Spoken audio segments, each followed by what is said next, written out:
من الشيطان الرجيم بسم الله الرحمن الرحيم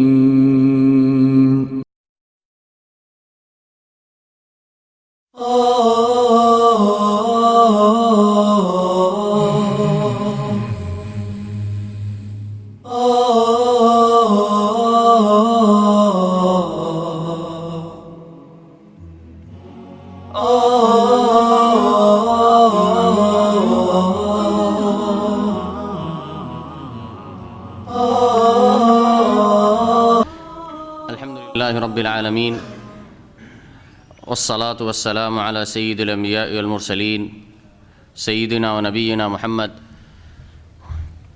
وعلى آله وصحبه أجمعين أما بعد.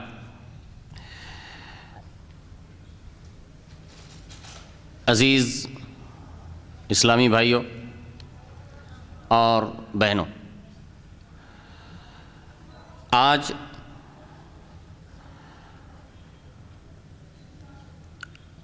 ہم اس مسجد میں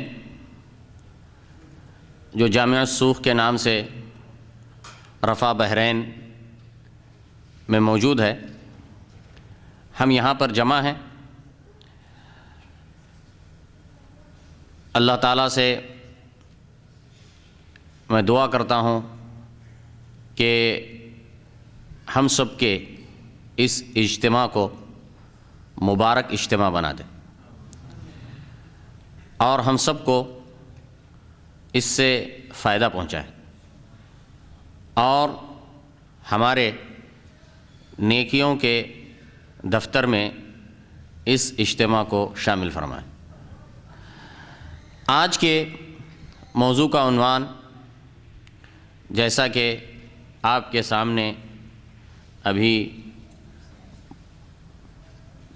برادرم مظفر صاحب نے اعلان کیا ہے،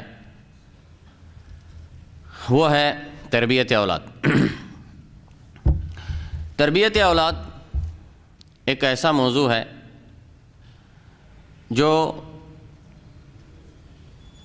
بہت اہم ہے اور ہر مربی کی یہ خواہش ہوتی ہے کہ وہ اس موضوع پر علم حاصل کرے. یعنی ہر ماں باپ کی یہ خواہش ہوتی ہے کہ وہ اس موضوع کو شرعی نقطہ نظر سے جانے، کیونکہ والدین کی یہ خواہش اور آرزو ہوتی ہے کہ ان کے بچے صحیح تربیت حاصل کریں، نیک اور صالح بنیں، دنیا اور آخرت میں سعادت حاصل کریں. تو اسی لیے جب بھی ایسا عنوان سامنے آتا ہے تو فطری طور سے مسلمان ماں باپ یہ چاہتے ہیں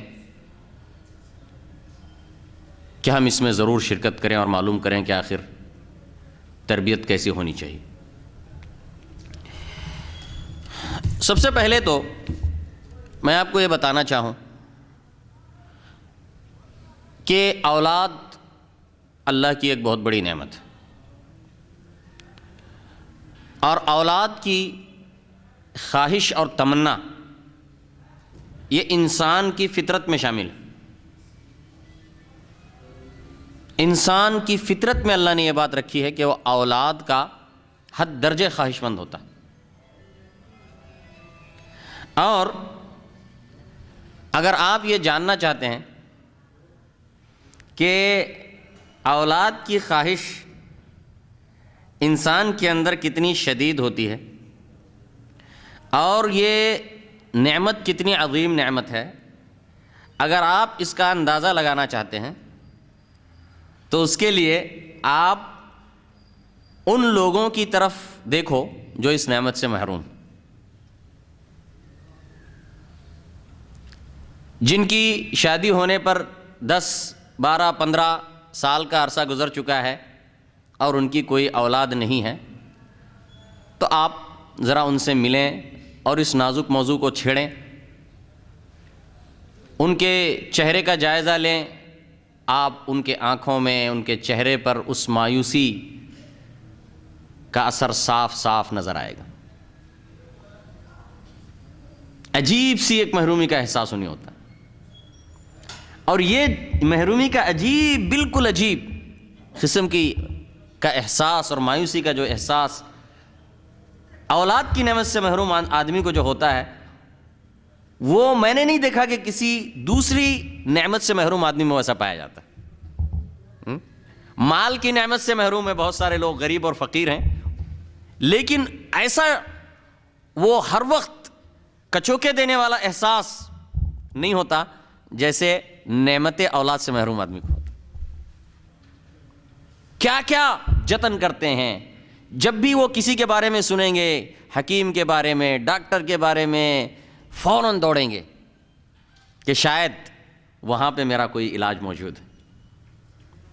یہ حقیقت ہے کیا نہیں ہے میں جو باتیں بتا رہا ہوں؟ تو اس سے بہرحال تو اس سے ہمیں پتہ چلتا ہے کہ اولاد کی نعمت کتنی عظیم.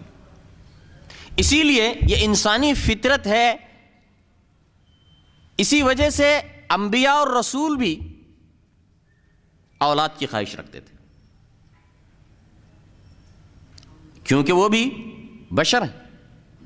اور یہ قرآنی عقیدہ ہے، وَمَا جَعَلْنَا لِبَشَرٍ مِّن قَبْلِكَ الْخُلْدَ أَفَإِن مِتَّ فَهُمُ الْخَالِدُونَ.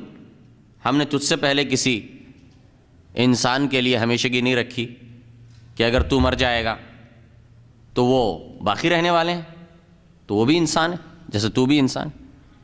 تو بہرحال یہ ایک سارے انبیاء، سارے رسول وہ اولاد آدم میں سے ہیں، بشر ہیں، انسان ہیں، اور بحیثیت انسان اور بشر ہونے کے ان کی بھی ایک خواہش ہوتی تھی کہ ہماری اولاد ہو، اور اس کے لیے اللہ سے دعائیں کرتے تھے.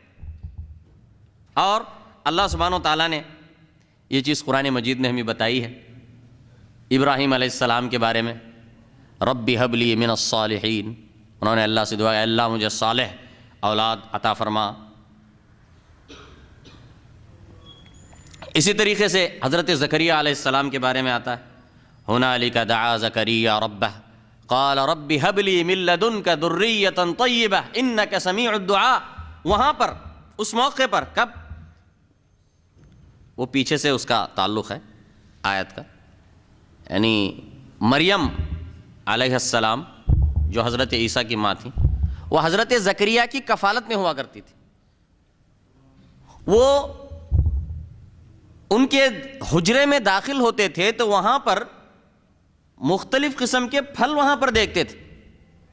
بلکہ بعض اہل تفسیر نے ذکر کیا ہے کہ سردی کے موسم میں گرما کے پھل اور گرما کے موسم میں سردی کے پھل.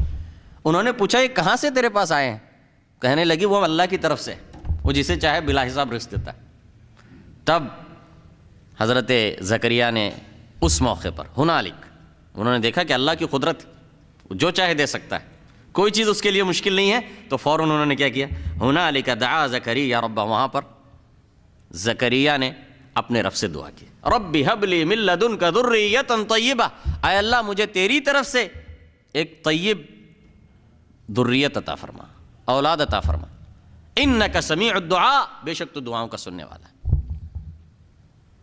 اور اللہ نے انہیں یحییٰ کی بشارت دی، جیسا کہ ابراہیم علیہ السلام کو دعا کی تو اسماعیل علیہ السلام کی بشارت دی.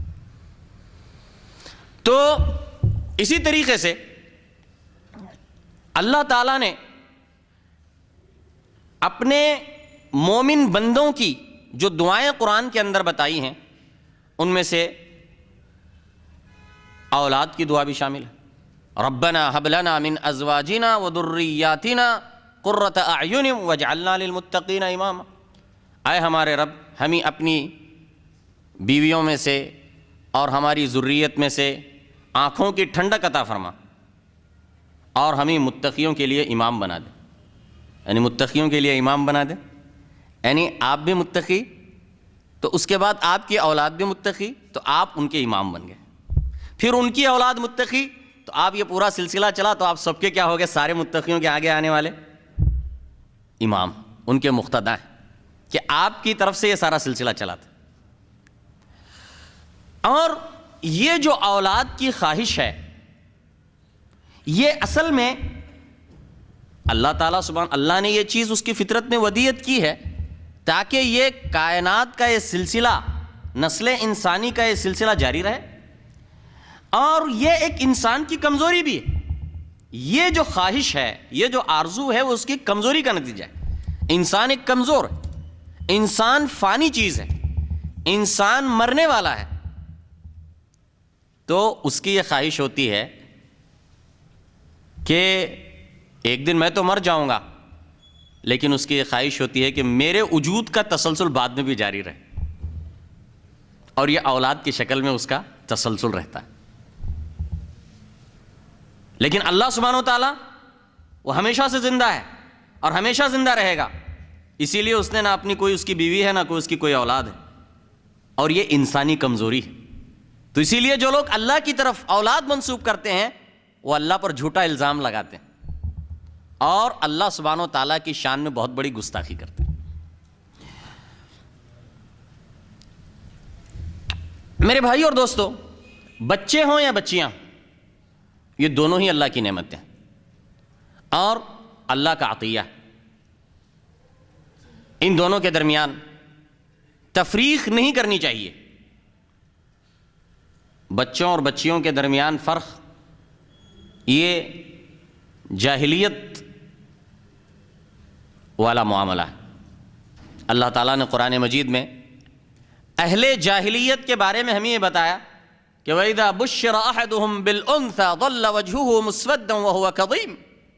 اور جب ان میں سے کسی کو بچی کی خوشخبری دی جاتی ہے تو اس کا چہرہ کالا پڑ جاتا ہے اور وہ غم سے، دکھ سے بھرا ہوتا ہے. لیکن آج ہم دیکھتے ہیں کہ غیر مسلم سماج کے اثرات کے نتیجے میں مسلمانوں کے اندر بھی بہت سارے لوگ ایسے ہیں کہ جب ان کے ہاں کوئی بچہ پیدا ہوتا ہے اور جب انہیں پتہ چلتا ہے کہ وہ لڑکا ہے تو فوراً خوشیاں مناتے ہیں، دوڑ دوڑ کے خوشخبریاں دیتے ہیں، مٹھائیاں تقسیم کرتے ہیں، اور جب پتہ چلتا ہے کہ بچی ہے تو چپ بیٹھ جاتے ہیں. تو میرے بھائیو اور دوستو، یہ عمل جاہلیت والا عمل ہے اور کسی طرح بھی ایک مسلمان کی شایع نشان نہیں. اور بچیوں کی کفالت اور پرورش خاص طور سے ایک بہترین عمل اور نیکی ہے کہ جس کے بارے میں اللہ کے نبی صلی اللہ علیہ وسلم یوں فرماتے ہیں، جو حضرت انس رضی اللہ تعالیٰ عنہ سے صحیح مسلم میں یہ حدیث موجود ہے کہ من عال جاریتین حتی تبلغا، کہ جو شخص دو بچیاں پال پوس کے بڑا کرتا ہے یہاں تک کہ وہ بڑی ہو جاتی، تو کنت انا وہو فی الجنت ہکذا، میں اور وہ جنت میں اس طرح ہوں گے. اور یہ وہ بات ہے جو فضیلت ہے جو یتیم کی پرورش کے بارے میں ہے، اس کے بارے میں بھی کیا ہے، انا وکافل الیتیم کہاتین فی الجنہ. تو یہ بہت بڑی فضیلت ہے. ان لوگوں کو معلوم ہو جانا چاہیے جو بچیوں کی پیدائش پر دل میں ناراضگی محسوس کرتے ہیں، انہیں توبہ کرنی چاہیے اور انہیں معلوم ہونا چاہیے کہ یہ اللہ کی نعمت ہے، اللہ کا عطیہ ہے، اللہ کی رحمت ہے، اور ان کی صحیح طریقے سے پرورش اور پرداخت کر بڑا کرنے پر، اپنی ذمہ داریاں صحیح طریقے سے ان کے تئیں ادا کرنے پر اللہ کے نبی صلی اللہ علیہ وسلم کے ساتھ جنت میں جانے کی خوشخبری دی گئی. لیکن ایک بات یہاں پر یہ بھی غور کریں، ابھی جو ہم نے انبیاء کرام کی دعا کے الفاظ سنے ہیں اس سے ہمیں یہ بھی پتہ چلتا ہے کہ اولاد نعمت ضرور ہے، لیکن صالح اولاد، نعمت وہ اولاد ہے جو صالح ہو، طیب ہو. اسی لیے دیکھیں ابراہیم علیہ السلام نے کہا رب ہب لی من الصالحین، زکریا علیہ السلام نے کہا رب ہب لی من لدنک ذریۃ طیبہ انک سمیع الدعاء. کیوں صالح نہ ہو، طیب نہ ہو تو پھر وہ اولاد آگے چل کر آپ کے لیے وبال بن جائے گی، عذاب بن جائے گی، آپ کے لیے تکلیفوں میں اضافے کا سبب بن جائے گی. تو اسی لیے صالح اور نیک ہونا بھی ضروری ہے، اور وہی اولاد نعمت، حقیقی نعمت ہے.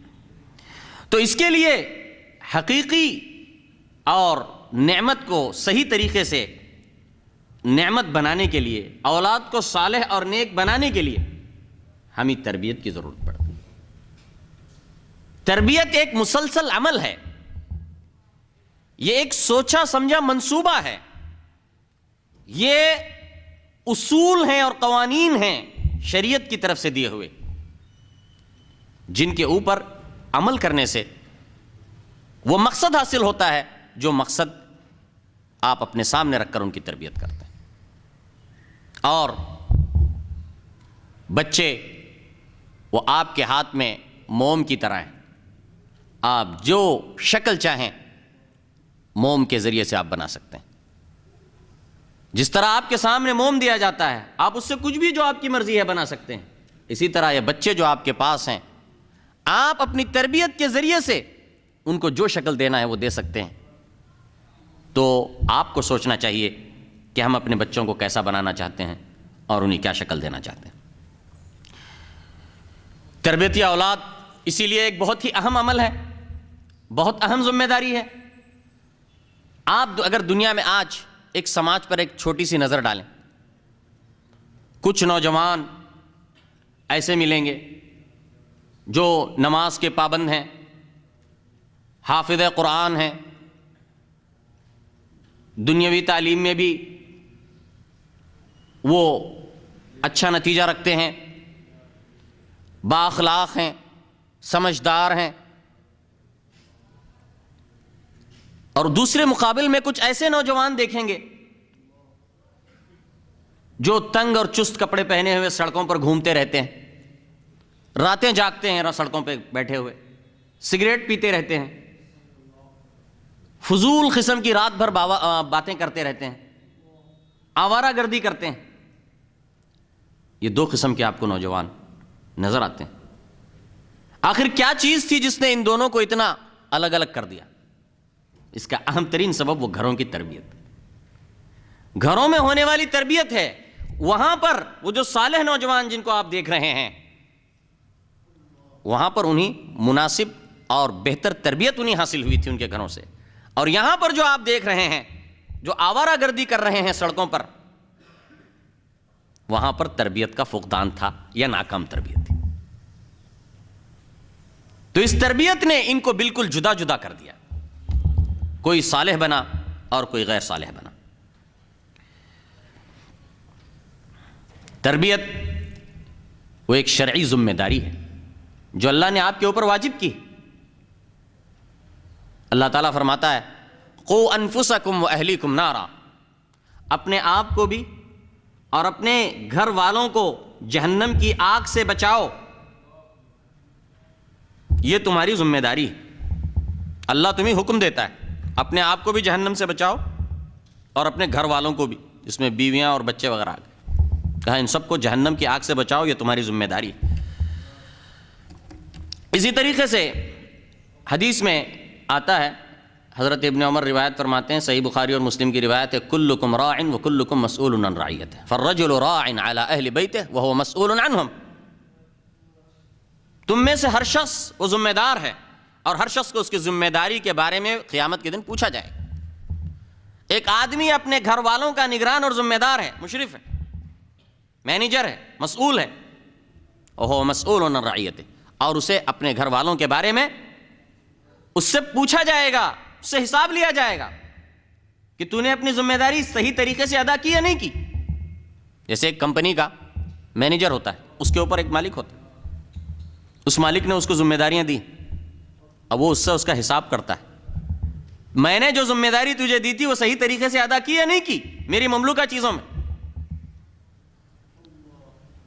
تو کلکم راع وکلکم مسئول عن رعیتہ، تو یہ ایک شرعی ذمہ داری ہے، اور جو شخص اس ذمہ داری کو صحیح طریقے سے ادا نہیں کرتا ہے تو وہ گناہگار، جیسا کہ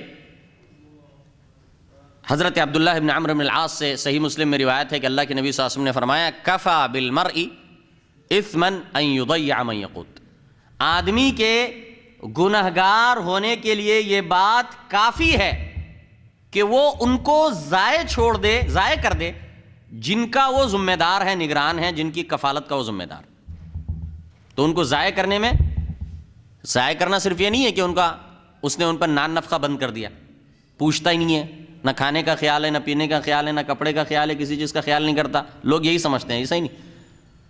ان کے اخلاق، دین کو بھی اس نے چھوڑ دیا، ان کی کوئی پرواہ نہیں کرتا، نہ تربیت کرتا ہے، تو اس نے ضائع کیا ان کو.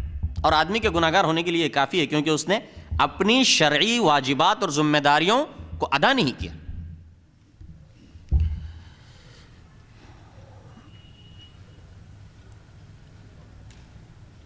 اور یہ جو تربیت اولاد ہے، یہ تربیت اولاد کے ذریعے سے، اس تربیت کے ذریعے سے جب صالح اولاد آپ کی اولاد صالح بنتی ہے، تو یہ آپ کے لیے صدقہ جاریہ ہے، آپ کے لیے رفع درجات کا سبب. جیسا کہ صحیح مسلم کی مشہور حدیث میں آتا ہے، جو حضرت ابو ہریرہ رضی اللہ عنہ سے مروی ہے، کہ رسول اللہ صلی اللہ علیہ وسلم نے فرمایا: اذا مات ابن آدم انقطع عمله الا من ثلاث: صدقة جاریہ، او علم ينتفع به، او ولد صالح يدعو له. کہ جب انسان مر جاتا ہے تو اس کا عمل کا ختم ہو جاتا ہے. دنیا میں جو عمل کی مہلت ملی تھی وہ ختم ہو جاتی، اور اس کا عمل کا رشتہ منقطع ہو جاتا ہے، سوائے 3 چیزوں کے، کہ ان کا اجر باقی رہتا ہے، بڑھتا رہتا ہے. 3 چیزیں کیا ہیں؟ صدقہ جاریہ، جو چھوڑ کے گیا تھا، صدقہ جاریہ یعنی جاری رہنے والا صدقہ، جیسے مدرسہ کھولا، مسجد بنوائی، مستشفیٰ کھولا، نہر جاری کروائی، مسجدوں میں مصاحف رکھوائے، یعنی جس کو جاری ہے عمل، جتنا وہ مرنے کے بعد بھی اس کے عمل میں، اس کے حساب میں اجر و ثواب بڑھتا رہے گا. دوسری چیز علم ينتفع به، علم چھوڑ کے گیا، لوگ اس سے فائدہ اٹھا رہے ہیں، لوگوں کو اس نے تعلیم دی، اس کے شاگرد ہیں، پھر وہ اس سے فائدہ، پھر وہ دوسروں کو تعلیم دے رہے ہیں، یہ اجر اس کو ملتا رہے. کتابیں لکھ کر گیا، لوگ اس کو پڑھ کے فائدہ اٹھا رہے ہیں، دین سیکھ رہے ہیں، تو اس کا اجر و ثواب جاری رہے گا. تیسری چیز فرمائی: او ولد صالح يدعو له، نیک اولاد چھوڑ کے گیا جو اس کے لیے دعا کرتی.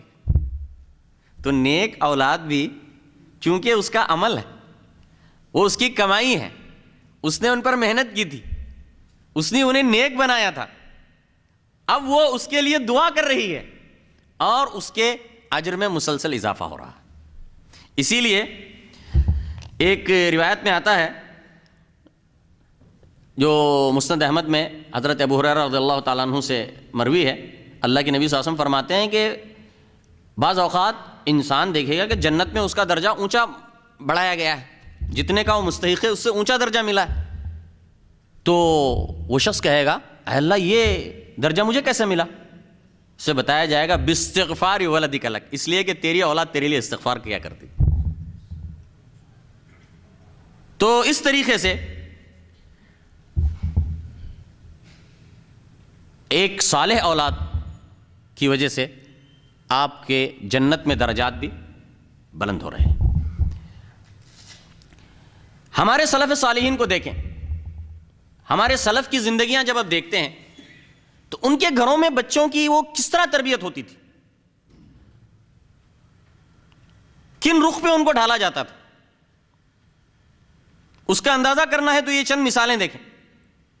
اللہ کے نبی صلی اللہ علیہ وسلم پر جب وحی نازل ہوتی ہے، اس کے بعد آپ صلی اللہ علیہ وسلم وحی کا، اپنے نبی ہونے کا اعلان فرماتے ہیں، تو سب سے پہلے جن لوگوں نے ایمان لایا ان میں حضرت علی بھی، جو اس وقت 10 سال کے بچے تھے. کیوں؟ اللہ کے نبی صلی اللہ علیہ وسلم کی تربیت میں رہ رہے تھے. حق کو فوراً پکڑنے کا، حق کو قبول کرنے کا ان کے اندر داعیہ پیدا ہوا تھا، فطرت سلیم تھی. اسی طریقے سے مصعب بن عمیر کو دیکھیں. مصعب بن عمیر نوجوان تھے، کم عمر، مکے کے مالدار لوگوں میں ان کا شمار ہوتا تھا، ان کے گھر والے بہت مالدار تھے، وہ ہمیشہ بہترین کپڑے زیب تن کیے ہوئے گھومتے تھے، ہمیشہ بہترین مشک اور عطر لگا کر جاتے تھے، بڑی عیش و نعمت والی زندگی گزارتے تھے. لیکن اس نوجوان نے جب اسلام قبول کیا تو ان کے گھر والوں نے انہیں گھر سے نکال دیا، سارے مال جائیداد سے محروم کر دیا. یہ مصعب بن عمیر جب بات کو، اس نوجوان کا یہ حال تھا کہ غزوہ احد میں جب یہ شہید ہوئے تو ان کو دفن کرنے کے لیے ایک چادر مانگی گئی، ان کی چادر لائی گئی جس میں ان کی چادر میں ان کو دفن کیا گیا. تو اگر اتنی وہ چھوٹی تھی، اگر سر کو ڈھانپتے تھے تو پیر کھلے رہ جاتے تھے، اور پیر کو ڈھانپتے تھے تو سر کھلا رہ جاتا تھا. آخر میں سر کو ڈھانپ دیا گیا اور پیر کھلے رکھے گئے. یہ نوجوان تھے اور ان کی یہ جذبات تھے. اسی طریقے سے جنگ بدر کا قصہ دیکھیں جو صحیح بخاری میں وارد ہے.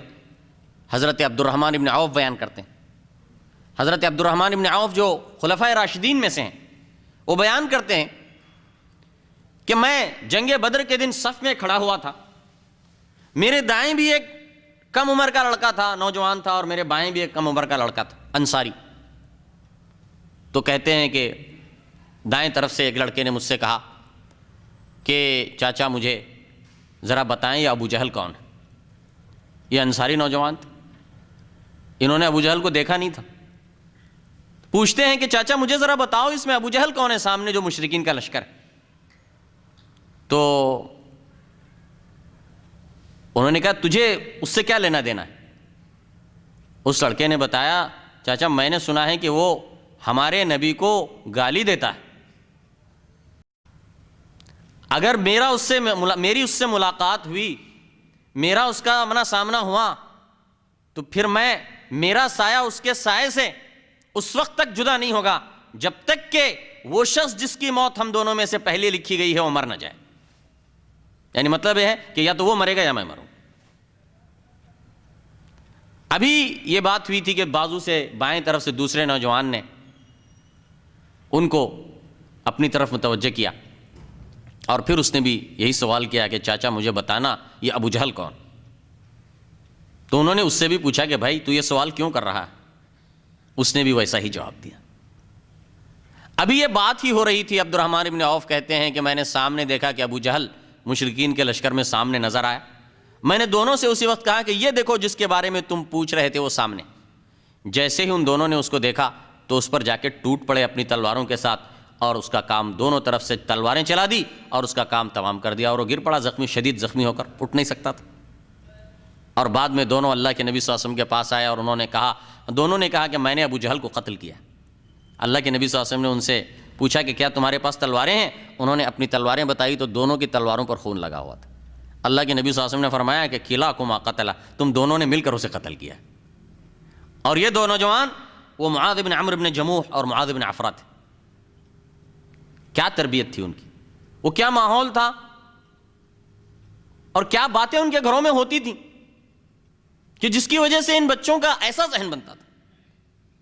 اللہ کے دشمنوں کے دشمن اور رسول اللہ صلی اللہ علیہ وسلم کی عزت و ناموس پر جان قربان کرنے کے لیے تیار.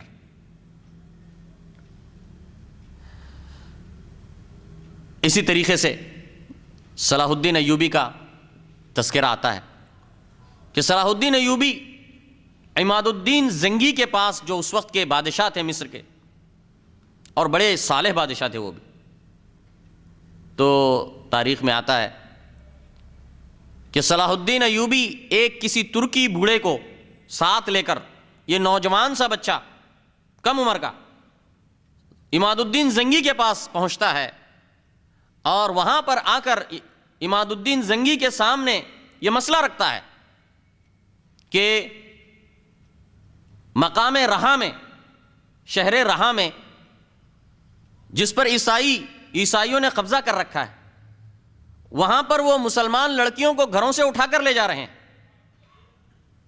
اور مسلمانوں کے اوپر انہوں نے ظلم و ستم کی انتہا کر دی ہے. اور انہیں جوش دلاتا ہے وہ لڑکا کہ آپ اللہ کے راستے میں نکلیں اور اللہ کے ان دشمنوں سے انتقام لیں. دیکھیں بچے کے کیا جذبات ہیں.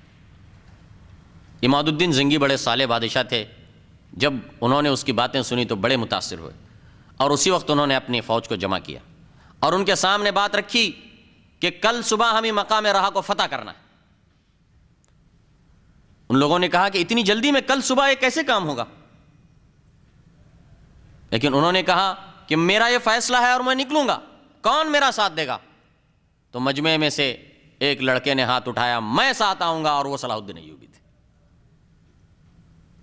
جب اس لڑکے کو دیکھا لوگوں نے تو اسے کہا کہ چپ رہو، تم تو بچے ہو، کیا باتیں کر رہے ہو، بڑوں کی باتوں میں آڑے آ رہے ہو۔ لیکن عماد الدین زنگی نے کہا تم چپ رہو، مجھے یقین ہے کہ یہ نوجوان میرے ساتھ آئے گا، یہی وہ نوجوان ہے جس نے آ کر کل مجھے ہمت دلائی تھی۔ اور بعد میں پھر اس بچے کو جوش کو دیکھ کر سارے پوری طریقے سے ہمت ان کی بڑی اور جوش ان کے اندر پیدا ہوا، ولولہ پیدا ہوا، اور عماد الدین زنگی پھر لشکر لے کر نکلتے ہیں۔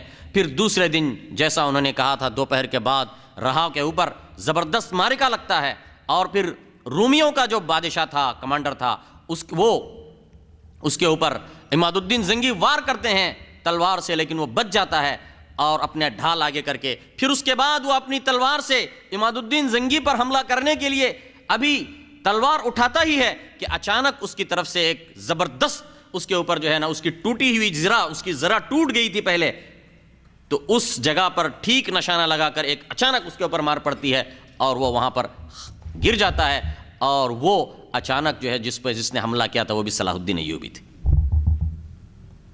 اور اس طریقے سے جب رومی فوج دیکھتی ہے کہ ان کا سپہ سالار، ان کا کمانڈر وہ شکست کھا کے مر چکا ہے، تو سارے بھاگ جاتے ہیں اور دوسرے دن وہ فتح ہو جاتا ہے۔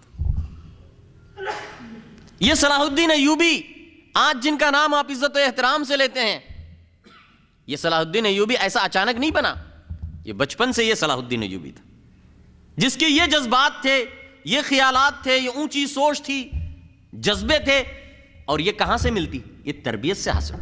گھروں کی تربیت ویسی تھی کہ جس نے اس بچے کو وہ سوچ عطا کیا، وہ حوصلہ عطا کیا، اور وہ جذبے عطا کیا۔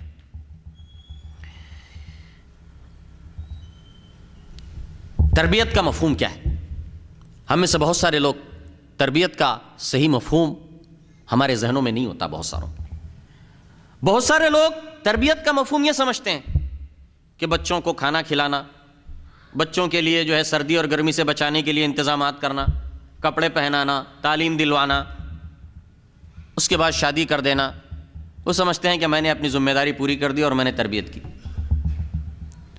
یہ تربیت کا ایک حصہ ہے، یہ ان کی جسمانی تربیت ہے، لیکن اخلاقی اور دینی تربیت بھی ہے۔ آپ نے انہیں ایک دنیا کے اندر ایک کامیاب انسان بنانے کے لیے کوشش کی تھی، لیکن ایک دینی اور اخلاقی تربیت بھی ہے جو ان کے آخرت میں کامیاب بنانے کے حوالے سے، اور یہ تربیت بھی پہلی تربیت کی طرح ضروری ہے بلکہ اس سے بھی زیادہ ضروری ہے۔ تو اسی لیے وہ لوگ غلطی پر ہیں جو صرف جسمانی ضروریات کو پوری کر کے یہ سمجھ رہے ہیں کہ ہم نے ذمہ داری پوری طریقے سے ادا کر دی۔ اسی لیے اللہ تعالیٰ نے قرآن مجید میں فرمایا قو انفسکم واہلیکم نارا، اپنے آپ کو اور اپنے گھر والوں کو جہنم کی آگ سے بچاؤ۔ یہ کون سی تربیت؟ آپ آج گرمی اور سردی سے بچانے کے لیے انتظام کرتے ہیں تو جہنم کی آگ سے بچانے کے لیے بھی انتظام کرو۔ یہ کہاں سے چیز حاصل ہوتی؟ یہ دینی اور اخلاقی تربیت کے ذریعے سے یہ چیز حاصل ہوتی۔ اسی طریقے سے اللہ کے نبی صلی اللہ علیہ وسلم نے فرمایا کفا بالمرء اثما ان یضیع من یقوت، آدمی کے گنہگار ہونے کے لیے کافی ہے کہ وہ اپنے ماتحتوں کو ضائع کر دے، جن کی وہ پرورش کرتا ہے ان کو ضائع کر دے، ان کی تربیت کو ضائع کرنا بھی ضائع کرنا ہے۔ اسی لیے ہم دیکھتے ہیں کہ وہ لوگ جنہوں نے اپنے بچوں کی تربیت صرف یہ سمجھی کہ ان کو اچھا کھانا کھلائیں، اچھا پانی پلائیں، اچھے کپڑے پہنائیں، اچھی تعلیم دلوائیں اور ان کا معاشی مستقبل سنوارے، انہوں نے تربیت اسی کو سمجھا، تو ایسے لوگوں کے بچوں کو آپ دیکھیں ایسی ایسی مثالیں ملتی ہیں کہ شرمناک قسم کی مثال۔ جنہوں نے دنیا کو سب کچھ سمجھا اور اسی حوالے سے تربیت کی، تو اس کی چند مثالیں اگر بیان کریں مثال کے طور پر وعلیکم السلام، ابھی ہمارے ایک دوست بیان کر رہے تھے، ایک اسلامی ملک، مسلمان ملک کے وزیر داخلہ ہیں جن کا نام رحمان ملک، اس کے حوالے سے ہمارے ایک دوست بتا رہے تھے کہ آخری دفعہ پہ کوئی موقع پر وہاں کی پارلیمنٹ میں پروگرام شروع کرنے کے لیے قاری دستیاب نہیں تھا قرآن پڑھنے کے لیے، تو اب کوئی تیار نہیں ہو رہا تھا، تو ان صاحب کو کہا گیا تو یہ صاحب تیار ہوئے چاروں ناچار، تو جا کے انہوں نے قرآن کریم کی تلاوت سے پروگرام کا آغاز کرنا چاہا، تو اس کے لیے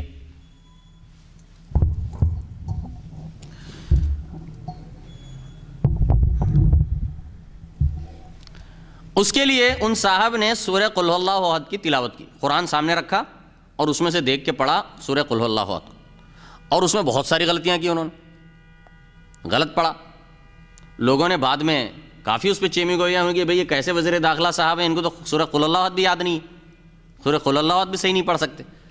اب جب یہ بات مشہور ہوئی، بدنامی ہوئی، تو وضاحتی بیان جاری ہوا ان کی طرف سے دفاع، اور اسی کو کہتے ہیں عذر لنگ، لنگڑا عذر، عذر گناہ بدتر از گناہ، یہ گناہ کا عذر ایسا پیش کیا کہ وہ گناہ سے بھی بدتر ہے۔ تو ان کی طرف سے عذر یہ پیش کیا گیا کہ نہیں جناب، وہ قرآن جو لایا گیا تھا وہ قرآن ان کو صحیح طریقے سے پڑھ نہیں پا رہے تھے، اس کو وہ قرآن جو ہے اس کے اندر ریٹنگ اس کی ایسی تھی کہ صحیح ان کو پڑھ نہیں پا رہے۔ بھائی قل اللہ احد بھی تمہیں یاد نہیں ہے، اس کو دیکھ کے پڑھنے کی ضرورت۔ تو اسی طریقے سے میں نے ایک نوجوان کے بارے میں سنا جن کے گھر والوں نے اسے بڑی محنتوں سے اس کو پالا پوسا، اس کی ضرورتوں کو پورا کیا اور اسے ڈاکٹر بنائے، اور بڑے خوش تھے کہ ہمارا ڈاکٹر بنا ہے۔ اس نوجوان سے کچھ لوگوں نے گفتگو کی، دین کے حوالے سے بات کی، اور اللہ کے نبی صلی اللہ علیہ وسلم کے بارے میں کچھ ایسی بات آئی، تو اس نوجوان نے کہا ہاں میں نے اس آدمی کے بارے میں پڑھا ہے۔ اب یہ دیکھیں، یہ ایسا بول رہا ہے جیسے کسی کے بارے میں کوئی بھی آدمی کے بارے میں آپ پڑھتے ہیں تو کہہ رہا ہے میں نے somewhere I read about this man. یہ جب حال ہے اور یہ مسلمان ہے، اس ڈاکٹری کا کیا فائدہ ہے؟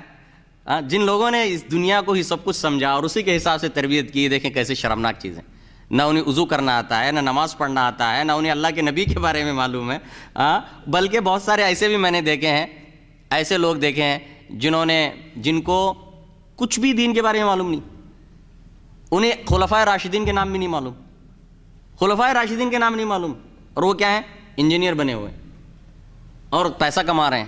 کیوں؟ ان کے والدین نے یہی سوچا تھا کہ بھئی یہ پیسہ کمائے، بعد میں اچھی تعلیم حاصل کرے، پیسہ کمائے، دین کی تربیت ہی نہیں، خلفائے راشدین کے بارے میں نہیں معلوم، اللہ کے نبیوں کے بیویوں کے بارے میں نہیں معلوم ہے، حضرت عائشہ کون ہے نہیں معلوم، کچھ نہیں معلوم۔ کیا اگر آپ نے یہ دینی اور اخلاقی تربیت اگر ادا نہیں کی، ذمہ داری ادا نہیں کی، تو اس کے نتیجے میں یہ مثالیں آپ کو ملیں گی، اور اس سے بھی بدتر مثالیں ملیں گی والعیاذ باللہ۔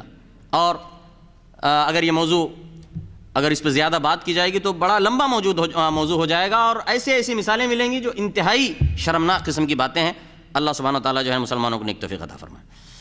تو میرے بھائی اور دوستو، اصل میں بچوں کے حوالے سے، چونکہ انسان کہ جہاں پر اللہ سبحانہ و تعالیٰ نے بچوں کی محبت، یعنی بچوں کی آرزو اور تمنا، خواہش اس کی طبیعت میں، فطرت میں رکھی ہے، اسی طرح بچوں سے محبت، بچے پیدا ہونے کے بعد بھی ان سے بے انتہا محبت بھی اس کی طبیعت اور فطرت میں رکھی ہے۔ یہ انسان کی فطرت ہے جو اللہ سبحانہ و تعالیٰ نے بنائی ہے، اسی لیے وہ بچوں کے مستقبل کی فکر کرتا ہے جیسے اپنی مستقبل کی فکر کرتا ہے۔ اب یہاں پر بھی وہی فرق ظاہر ہوتا ہے، جن لوگوں کی نظر میں صرف دنیا کا مستقبل ہے، وہ اپنے بچوں کی بھی صرف دنیا کے مستقبل کی فکر کرتے ہیں، اور یہ سوچتے ہیں کہ میں مر جاؤں گا تو میرے بچوں کا کیا ہوگا، اور اس کے لیے وہ تیاری کرتے ہیں۔ اور جن کی نظر میں آخرت کے مستقبل کی فکر ہے، تو وہ اپنے بچوں کے مخروی مستقبل کی فکر کرتے ہیں، اور یہ سوچتے ہیں کہ مجھے تو ایک دن مرنا ہے، لیکن ان بچوں کا کیا ہوگا، یہ بچے کیسے رہیں گے، راہ راست پر قائم رہیں گے یا نہیں رہیں گے۔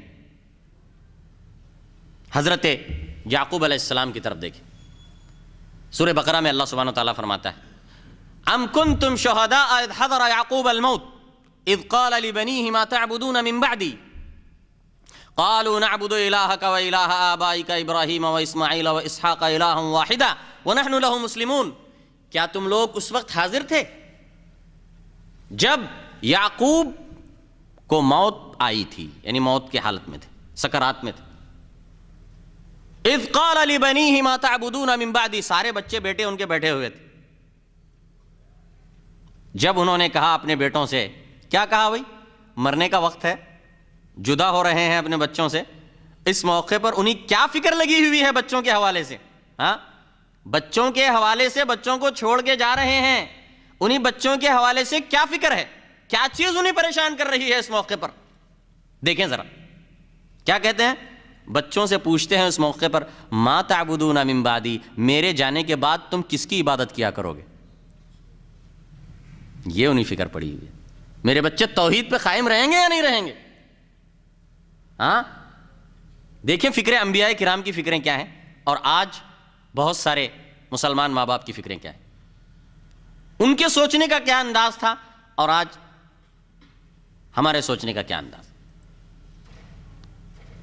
تو بچے جو نبی کی تربیت یافتہ تھے انہوں نے کیا جواب دیا؟ سب نے مل کر اپنے باپ کو اطمینان دلایا، تسلی دی کہ گھبراؤ مت، ہم آپ کے تربیت یافتہ ہیں. کہنے لگے قالوا نعبد الہک و الہ آبائک ابراہیم و اسماعیل و اسحاق الہا واحدا ونحن لہ مسلمون. کہنے لگے ان سب نے کہا ہم عبادت کریں گے آپ کے الہ کی، آپ کے معبود کی جن کی آپ عبادت کرتے ہیں، اور ابراہیم اور اسماعیل اور اسحاق کے معبود کی جن کی وہ عبادت کرتے تھے. اب یہاں پر یعقوب کے معبود، ابراہیم کا معبود، اسحاق کا معبود، اسماعیل کا معبود، تو ایک سب کا معبود کون ہے؟ ایک ہی اللہ ہے. لیکن ایک شبہ ہو سکتا تھا یا ایک خیال آ سکتا تھا کہ بھئی سب کا معبود الگ الگ ہے، تو اس کے لیے فرمایا الہ واحدہ، ایک ہی معبود، اس اللہ کی، الہ واحد کی ہم عبادت کریں گے. ان کو یہ پریشانی دامن گیر تھی. ان کے بیٹوں نے صحیح جواب دیا، اب مطمئن ہو کے مر گئے. دیکھا کہ نہیں تھی یہ ایسی فکریں؟ آخرت کی فکر، بچوں کے اخروی مستقبل کی فکر، وہ دنیاوی مستقبل کی فکر سے زیادہ اہم ہے. اور یہ فکر انبیاء کرام کو زیادہ دامنگیر رہتی تھی. تو بہرحال تربیت، دیکھو تربیت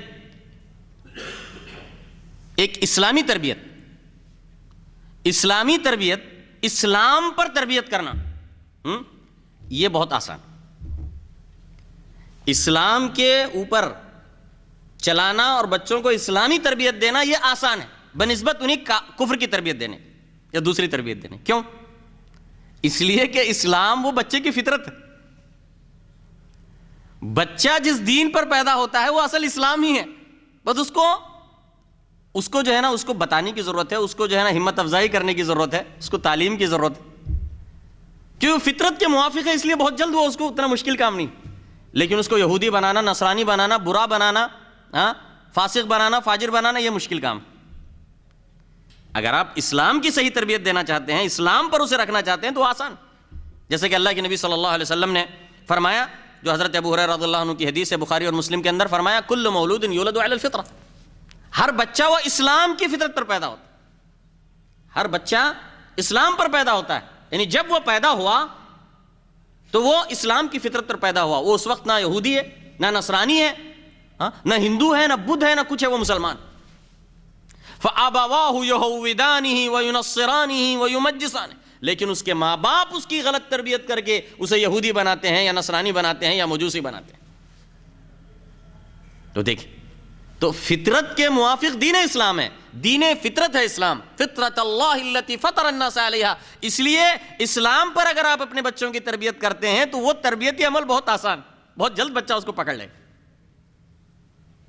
کوئی مشکل کام نہیں. لیکن عزم اور ارادے کی ضرورت ہے، نیت کی ضرورت ہے.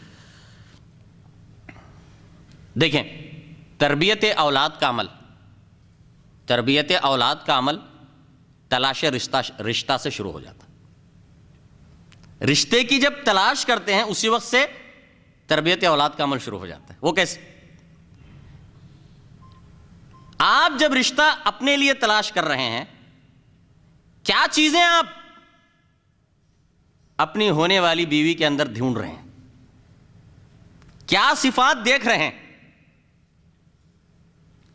جو صفات آپ اس میں دیکھ رہے ہیں اس میں تربیت اولاد کا پہلو ہونا چاہیے کہ یہ میرے بچوں کی صحیح تربیت کرنے کے قابل ہے یا نہیں. خفترا خفتہ کہ کنت بیدار، جو خود سویا ہوا ہے وہ دوسرے سونے والے کو کیسے بیدار کرے گا؟ تو تربیت کا ذہن میں بات، تربیت اولاد کا موضوع اس وقت سے آپ کے ذہن میں ہونا چاہیے جب آپ اپنے لیے رشتہ ڈھونڈتے ہیں. تو اللہ کے نبی صلی اللہ علیہ وسلم فرماتے ہیں، جیسے ابو ہریرہ رضی اللہ عنہ کی حدیث ہے بخاری اور مسلم میں، تنکح المرأة لأربع، عورت سے لوگ رشتہ مانگتے ہیں عام طور سے جو دیکھا جاتا ہے، تو عورت سے 4 چیزوں کو سامنے رکھ کر اس سے رشتہ اس کو چاہتے ہیں کہ اس سے نکاح کریں. لمالها ولجمالها ولحسبها ولدینها، یا تو اس کی مالدار ہے اس لیے، یا وہ بہت حسین و جمیل ہے اس لیے، یا وہ بہت حسب نسب اور خاندان والی ہے اس لیے. چوتھی چیز ولدینہا، اس لیے کہ وہ بڑی دیندار متدی. فاظفر بذات الدین، پھر اللہ کے نبی صلی اللہ علیہ وسلم نے فرمایا دین والی کو چن لے. تو یہ 4 چیزیں لوگ دیکھتے ہیں، لیکن دیکھنے کی جو اصل چیز ہے وہ فاظفر بذات الدین. کیوں؟ اس لیے کہ وہ ذات الدین ہے تو پھر وہ بچوں کی تربیت صحیح کرے گی، ہے کہ نہیں؟ اور آج ہمارے نوجوانوں کا کیا حال ہے؟ ان کی تربیت فلموں کے ذریعے ہوتی ہے، اور فلمیں، ڈرامے دیکھ کر ان کے ذہن میں صرف ایک تصور ہوتا ہے کہ میری بیوی بہت گوری چٹی ہونی چاہیے، بہت ہی خوبصورت ہو. اب اس کے بعد اس کی تلاش اسی پہ ہوتی ہے. اب اس کی پرواہ نہیں ہوتی ہے کہ وہ دیندار بھی ہے یا نہیں، نمازی ہے یا نہیں، با اخلاق ہے یا نہیں، حجاب و نقاب کے پابند ہے یا نہیں ہے، وغیرہ وغیرہ. اس کی نظر ہے کہ گوری اور سیدھی اور بہت گوری ہونی چاہیے، آٹے کی طرح. اس کے نتیجے میں کیا ہوتا ہے؟ آگے اولاد کی وہ صحیح تربیت نہیں کر پائے. تو اس نے تربیت اولاد کا پہلا اصول ضائع کر دیا. اسی طریقے سے جب کوئی باپ اپنی بچی کو کسی کے سے بیاہتا ہے، اس کے لیے کوئی لڑکا ڈھونڈتا ہے، اسے بھی یہی چیز سامنے نظر رکھنا ہے، وہیں سے تربیت اولاد کی فکر کرنا ہے. لڑکا بھی صحیح ہو، دیندار ہو. اسی لیے اللہ کے نبی صلی اللہ علیہ وسلم فرماتے ہیں، ترمذی میں حضرت ابو ہریرہ سے روایت ہے کہ رسول اللہ صلی اللہ علیہ وسلم نے فرمایا اذا اتاکم من ترضون دینہ وخلقہ فزوجوہ الا تفعلوہ تکن فتنة فی الارض وفساد کبیر. اگر تمہارے پاس آئے وہ شخص جس کے دین اور اخلاق سے تم مطمئن ہو، رشتہ مانگنے کے لیے، تمہارے گھر بیٹی مانگنے کے لیے وہ شخص آئے جس کے دین اور اخلاق سے تم مطمئن ہو، تو اس سے اپنی بیٹی کو رشتہ دے دو. اگر تم ایسا نہیں کرو گے تو زمین میں بہت بڑا فتنہ اور فساد کھڑا ہو. اور آج کیا ہے؟ آج کے ماں باپ، مسلمان ماں باپ کیا کر رہے ہیں؟ اپنی بیٹی کے لیے رشتہ ڈھونڈتے ہیں. پیسہ چاہیے، سب سے پہلی پیسہ چاہیے، ڈگری چاہیے، ظاہری شان شوکت چاہیے، اور آگے جو ہوتا ہے ہونے دو. نمازی ہے نہیں ہے فکر نہیں، اخلاق ہے نہیں ہے فکر نہیں ہے، عقیدہ کیسا ہے فکر نہیں ہے، کسی چیز کی فکر نہیں. جبکہ اللہ کے نبی صلی اللہ علیہ وسلم فرماتے ہیں کہ دین اور اخلاق سے اگر تم مطمئن ہو تو اس کو اپنا رشتہ، اپنی بیٹی کا رشتہ دے دو. اگر تم ایسا نہیں کرو گے تو زمین کے اندر فتنہ اور فساد برپا ہوگا. تو تربیت اولاد کا کام رشتے کی تلاشی سے شروع ہو جاتا. تربیت کے سلسلے میں بعض اہم چیزیں ہوتی ہیں. تربیت کے عمل میں جو چیز جتنی اہم ہوتی ہے اس پر اتنی توجہ دینی پڑتی. قرآن مجید کے اندر سارے موضوعات پر یکساں گفتگو نہیں کی گئی، بعض موضوعات پر بار بار توجہ ڈالی گئی ہے، بعض موضوعات پر چند مرتبہ، بعض موضوعات پر 2 مرتبہ 4 مرتبہ، کسی پر 1 مرتبہ. موضوع کی اہمیت اور ضرورت کے لحاظ سب سے زیادہ اہم موضوع کیا ہے؟ عقیدے کا موضوع ہے کہ نہیں؟ اسی لیے قرآن کریم میں عقیدے سے متعلق، ایمان سے متعلق بار بار بار بار جو ہے نا ہمیں آیتیں ملتی. کیوں؟ وہ سب سے اہم چیز. تو جو موضوع جتنا اہم ہوتا ہے، جو چیز جتنی اہم ہوتی ہے، اتنی زیادہ اس پہ توجہ کرنا ہے. اور عقیدہ سب سے اہم چیز، ایک مسلمان کے لیے سب سے اہم چیز کیا ہے؟ عقیدہ توحید ہے، ایمانیات. یہی دین اسلام کی بنیاد. اسی لیے اس پر سب سے زیادہ توجہ ہونی چاہیے، تربیت. جیسا کہ ابھی آپ نے یعقوب علیہ السلام کے حوالے سے آیت آپ نے سنی کہ کیسے انہوں نے فکر کیا. آخری وقت میں فکر ان کی کیا تھی؟ کہ تم میرے بعد کس چیز کی عبادت کرو گے، کیا کرو. حالانکہ انہیں معلوم ہے وہ تو ایک اللہ کو ماننے والے ہیں، ایک اللہ کی بات کریں، لیکن دل کو اطمینان ہے، پریشان ہے، فکر ہے انہیں، پتہ نہیں شاید بدل جائیں گے، پتہ نہیں کیا ہو جائے گا. تو عقیدہ توحید کی تربیت، یہ سب سے تربیت کے اندر سب سے زیادہ اہم کام ہے. تو اسی لیے بچوں کو شروع سے تربیت میں اسلام کے عقیدہ توحید کی محبت ان کے دلوں میں پیوست کرنا چاہیے، اور شرک اور بت پرستی سے نفرت ان کے دلوں میں بٹھانا چاہیے. عقیدہ توحید کی دین کے اندر جو اہمیت ہے، تربیت کے اندر بھی اس کی ویسی ہی اہمیت ہے. تو اس سلسلے میں ارکان اسلام اور ایمان اچھی طریقے سے انہیں معلوم ہونے چاہیے. ارکان اسلام ان تشہد ان لا الہ الا اللہ وان محمد رسول اللہ واقام الصلاۃ وایتاء الزکاۃ وصوم رمضان والحج. یہ دین کے ارکان اسلام کے. ارکان ایمان ان تؤمن باللہ وملائکتہ وکتبہ ورسلہ والیوم الآخر والقدر خیرہ وشرہ. یہ ایمانیات ہیں، 6 چیزیں. ان چیزوں کے بارے میں ان کی تعلیم ہونی چاہیے، انہیں یہ چیزیں ان کے ذہن میں مضبوط بٹھانا چاہیے. اور جو چیز بار بار بولی جاتی ہے، وہ چیز بہت مضبوطی سے بیٹھتی ہے. یہ نہیں کہ آپ نے ایک مرتبہ بٹھا کے درس دے دیا اور ختم ہو گیا. یہ چیزیں مسلسل قرآن میں دیکھیں کتنی بار ایک بات دہرائی جاتی. کیوں؟ عقیدت توحید ویسی اہم چیز. توحید کی بات کتنی جگہ آتی، بلکہ پورا قرآن توحید. اسی طریقے سے جب ہم اللہ کے نبی صلی اللہ علیہ وسلم کی سیرت کی طرف نظر ڈالتے ہیں، آپ کے عمل اور آپ کی سنت کی طرف دیکھتے ہیں، تو آپ نے بھی اسی طریقے سے اپنے بھتیجے ابن عباس کی تربیت کی، انہیں واعظ کیا، انہیں عقیدہ سکھلایا، عقیدہ ان کے دل میں مضبوط فرمایا. چنانچہ ترمذی میں آتا ہے کہ اللہ کے نبی صلی اللہ علیہ وسلم نے حضرت ابن عباس سے فرمایا، وہ نوجوان تھے چھوٹے سے، 10 سال 12 سال. اللہ کے نبی صلی اللہ علیہ وسلم انہیں دیکھیں کیسی تربیت کر رہے ہیں. فرماتے ہیں یا غلام، اے لڑکے سن. لڑکے یعنی 10 سال کے ہو جائیں، 10 12 سال 13 سال، یہ لڑکا. فرمایا یا غلام احفظ اللہ یحفظ. یہ تربیت، اللہ کی حفاظت کر، اللہ تیری حفاظت کرے گا. احفظ اللہ، اللہ کی حفاظت کر، کیا مطلب؟ یعنی اللہ کے اوامر پر عمل کر، اللہ کے احکام پر عمل کر. اللہ نے جن چیزوں سے روکا ہے ان سے اپنے آپ کو روک. یہ حفاظت. احفظ اللہ یحفظ، اللہ کی حفاظت کر تو اللہ بھی تیری حفاظت کرے گا. تجھے ڈرنے کی ضرورت نہیں پھر کسی سے، اللہ حفاظت کرے. احفظ اللہ تجدہ تجھے، اللہ کی حفاظت کر تو اسے اپنے سامنے پائے گا. وَعْلَمْ أَنَّ الْأُمَّةَ لَوْ اجْتَمَعَتْ وَإِذَا سَأَلْتَ فَاسْأَلِ اللَّهِ. اور اگر مانگ تو اللہ سے مانگ.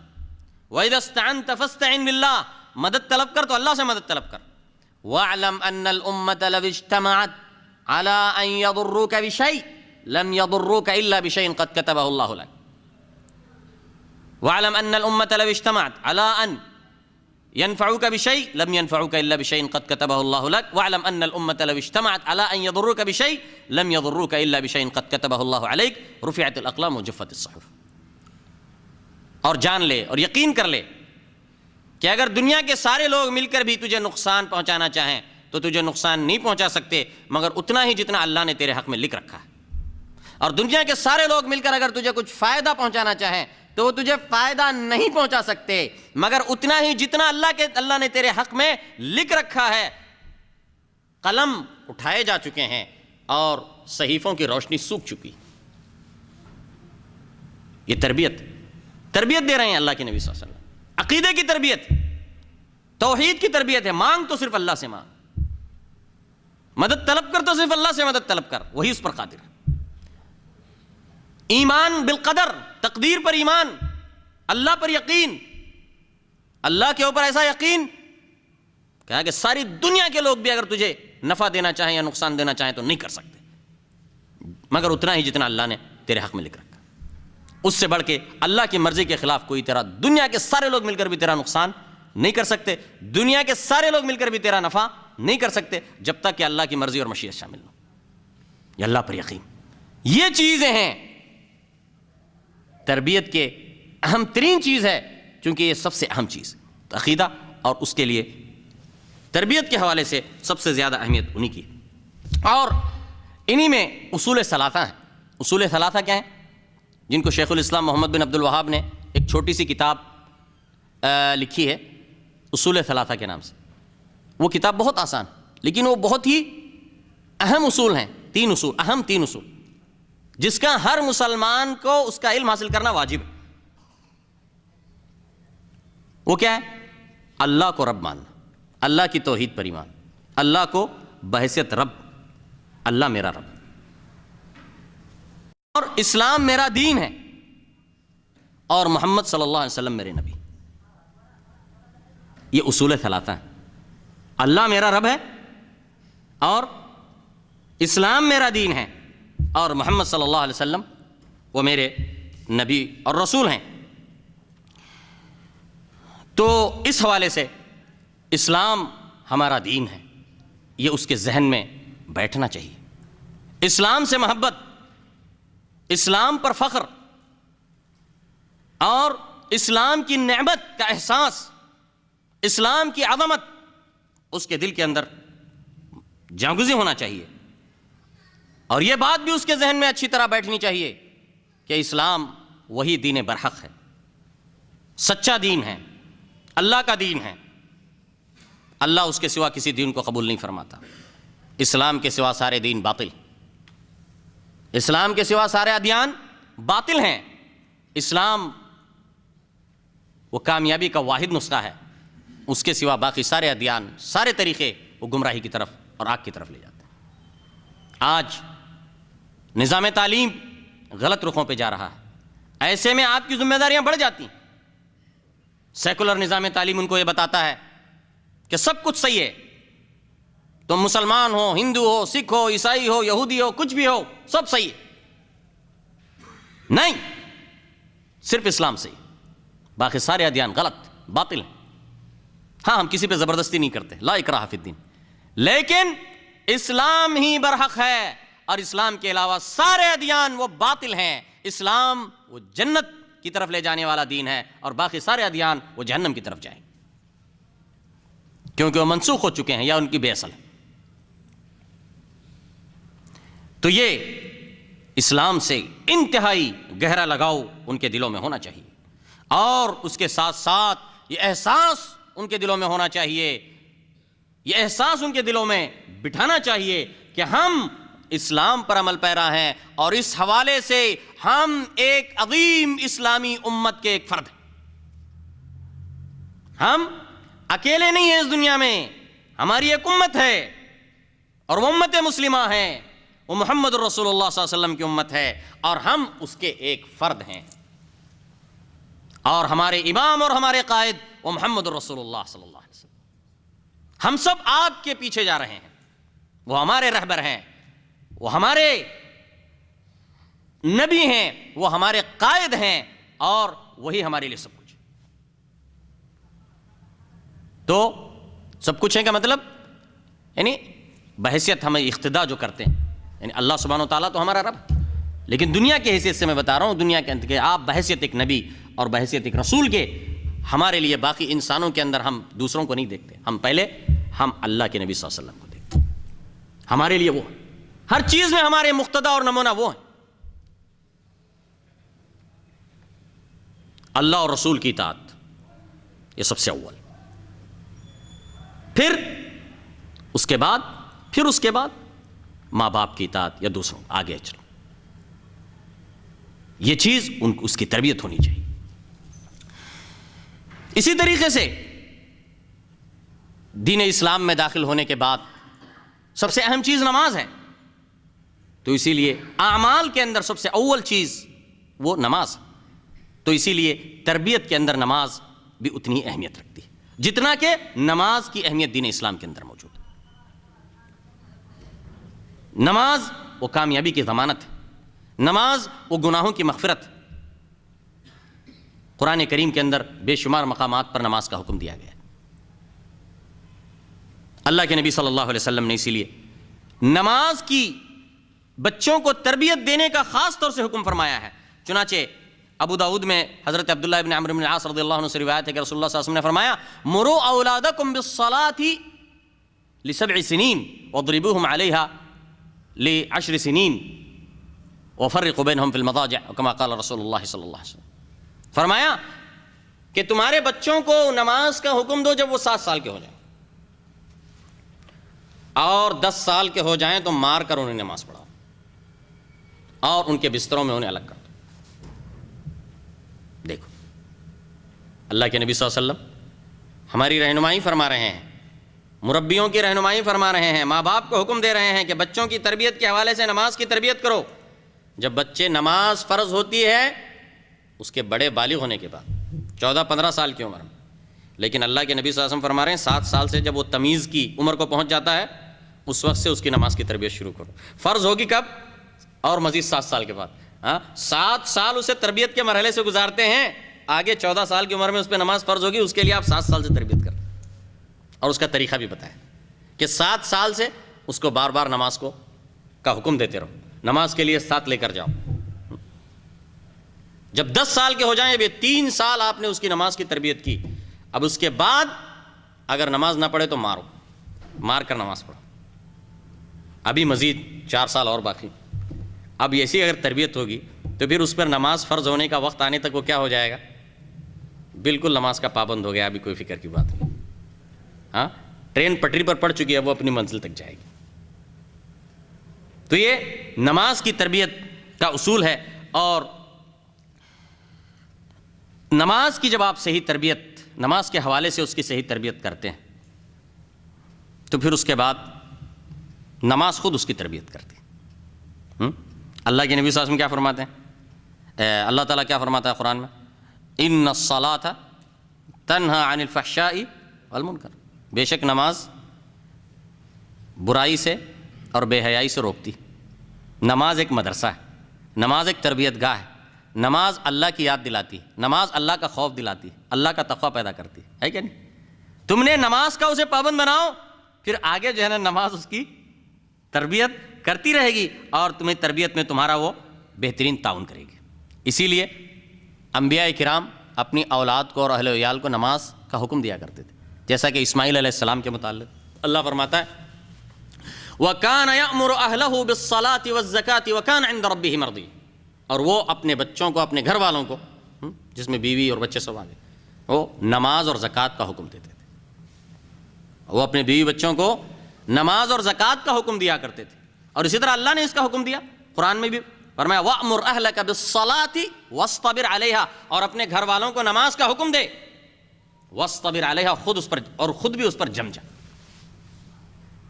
لا نسألك رزقا نحن نرزقك والعاقبة للتقوى۔ تو اسی لیے نماز کی جب آپ ان کی تربیت کریں گے تو تربیت کے حوالے سے یہ بات بھی یاد رکھیں کہ صرف سختی اور غصے سے، ڈانٹ ڈپٹ کے، مار کے ڈر سے آپ صرف اگر انہیں نماز پڑھائیں گے تو جب آپ کا ڈر ختم ہو جائے گا تو وہ نماز بھی چھوڑ دیں گے۔ اسی لیے نماز کی اہمیت ان پر واضح کریں۔ نماز کی اہمیت کیا ہے؟ نماز ایک فریضہ ہے، نماز اللہ کی عبادت ہے، نماز اللہ کا حق ہے جو ہم پر واجب ہوتا ہے۔ نماز نہ پڑھنے والے کی سزا کیا ہے؟ نماز پڑھنے سے ہمیں کیا فائدہ حاصل ہوتا ہے؟ یہ چیز بھی ساتھ میں ان کو بتانا ضروری ہے۔ یہ نہیں کہ آپ نے فوجی آفیسر کی طرح حکم جاری کر رہے ہو اور پولیس کی طرح ڈنڈے مار رہے ہو۔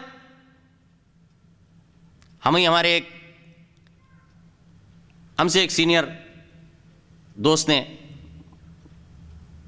بتایا کہ کوئی ایک لڑکا تھا ان کے پڑوس میں جاننے والوں، اسکول میں ہمیشہ قرآن کی پڑھا جاتا تھا تو وہ پڑھتا تھا، بہت اچھا قرآن پڑھتا تھا، نماز کا پابند تھا،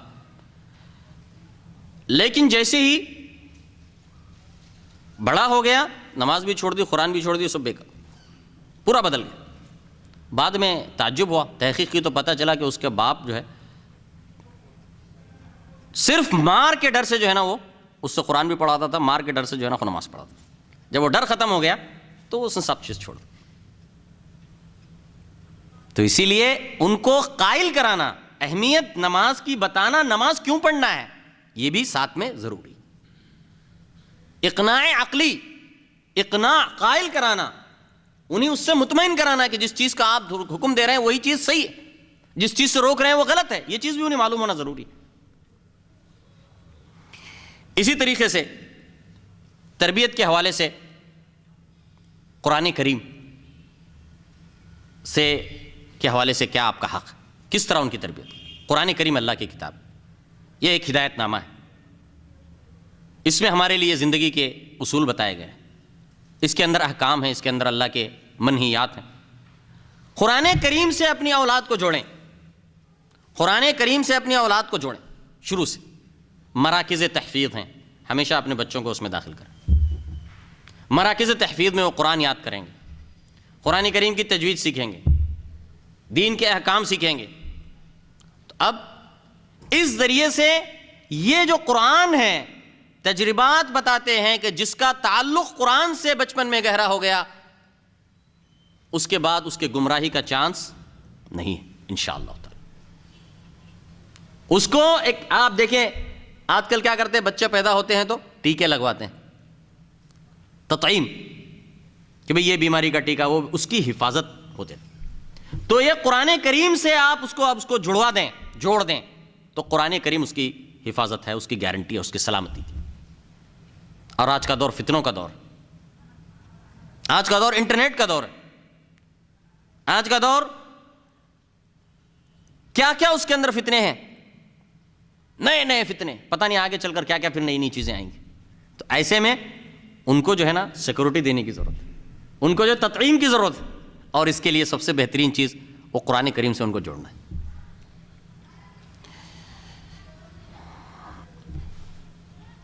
اور جب پھر ایک عمر کے ایک حصے کو پہنچ جائیں، قرآن کریم کی حفظ اور تجوید اور تلاوت کا عادی بنائیں، پھر جب ایک اس عمر کو ہو جائیں کہ قرآن کو سمجھنے کی ان کے اندر قابلیت ہے، تو پھر قرآن کریم کی ترجمہ اور تفسیر کا انہیں درس دیں، یا ان جگہوں پر بھیجیں، ان مراکز میں بھیجیں جہاں پر ان کو قرآن کا ترجمہ اور تفسیر سکھایا جائے گا۔ اگر آپ نے یہ کام کیا تو پھر انشاءاللہ تعالی آپ کو پھر خوف و خطرے کی زیادہ ضرورت نہیں ہے، وہ ان کی سلامتی اور حفاظت کے لیے انشاءاللہ ضامن ہے۔ اسی طریقے سے جیسے نماز کا ذکر ہوا کہ نماز کے حوالے سے کہ نماز کا حکم دینا، اسی طریقے سے نماز کی ساتھی قرآن میں وہ زکوٰۃ، اور جیسا کہ حضرت اسماعیل علیہ السلام کے بارے میں اللہ نے وَكَانَ يَأْمُرُ أَهْلَهُ بِالصَّلَاةِ وَالزَّكَاةِ، وہ نماز اور زکوٰۃ کا اپنے گھر والوں کو حکم دیتا تھا، اور اللہ نے فرمایا وَأْمُرْ أَهْلَكَ بِالصَّلَاةِ وَاصْطَبِرْ عَلَيْهَا، تو زکوٰۃ کا بھی ذکر آیا، تو نماز اور زکوٰۃ کا ایک ساتھ قرآن میں بہت جگہوں پر ذکر آیا، تو یہ بہت اہم عبادت ہے، تو اس کی بھی انہیں تربیت دینا ہے، اس کی بھی انہیں تربیت دینا ہے، اس کا بھی انہیں حکم دینا ہے۔ اس کے لیے اب یہ ہے کہ مثلا صدقہ و خیرات کر رہے ہیں، کبھی ان کی موجودگی میں کریں، زکوٰۃ دے رہے ہیں ان کی موجودگی میں دیں، صدقہ دے رہے ہیں ان کی موجودگی میں دیں، ریاکاری اور دکھاوی کے لیے نہیں، اس لیے تاکہ ان کی تربیت ہو، تاکہ انہیں معلوم ہو، وہ لازم پوچھے گا کہ یہ کیا کر رہے ہیں، آپ کس لیے دے رہے ہیں، یہ کیا ہے، کیوں دے رہے ہیں، آپ اس پہ وضاحت کریں، یہ اس کی تربیت ہو۔ یا آپ صدقہ و خیرات کر رہے ہیں، غریبوں کو دے رہے ہیں، ہاں، یا مساکین کو دے رہے ہیں، یا جو ہے نا جو چندے کے اللہ کے راستے میں چندہ دینے کے باکس ہے اس میں ڈال رہے ہیں، ان کو پیسے دیں تاکہ وہ اپنے ہاتھ سے دیں، تاکہ ان کی تربیت ہو۔ تو یہ نماز جس طرح صلاح کی تربیت دیتے ہیں، اسی طرح اللہ کے راستے میں خرچ کرنے کی بھی آپ ان کو تربیت دیں۔ اسی طریقے سے تربیت کے اہم موضوعات میں اخلاقی تربیت بھی، اخلاق کی تربیت بہت اہمیت رکھتی ہے، اخلاق کی دین کے اندر بہت زیادہ اہمیت ہے، اسی طرح تربیت کے حوالے سے بھی اس کی اہمیت ہے۔ اعلیٰ اخلاق کس کو کہتے ہیں؟ اعلیٰ اخلاق کیا ہیں؟ اعلیٰ اخلاق آج بہت سارے لوگ آپ کو سماج میں ایسے ملیں گے جو اخلاق جو ہے ریاکاری اور دکھاوی کو سمجھتے ہیں، یا منافقت کو اخلاق کا نام دیا جائے. ہاں، یہ اخلاق نہیں، یہ بد اخلاقی. آپ کو بعض ایسے لوگ ملیں گے، آپ کے سامنے آئیں گے، بڑی ہی رقت سے جھک کر ملیں گے، بڑی تواضع سے ملیں گے اور بڑی پرتکلف گفتگو کریں گے. جیسے ہی آپ ان سے دور ہوں گے کہیں گے یہ ٹائم بے ٹائم آ کے مجھے تنگ کرتا رہتا ہے، بدبخت کہیں کا. کچھ نہ کچھ اس کی غیبت کریں گے، اس کی برائی کریں گے، اس کو جو ہے بیوقوف کہیں گے، جاہل کہیں گے. یہ اخلاق نہیں ہے. اس نے سمجھا کہ یہ اخلاق ہے، یہ بد اخلاقی کی اعلیٰ انتہا ہے، یہ منافقت.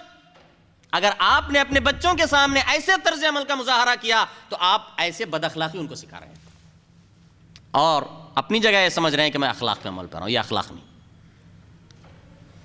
اخلاق بہت اونچی چیزوں کا نام ہے، صفات کا نام ہے، اعلیٰ صفات کا نام. جیسے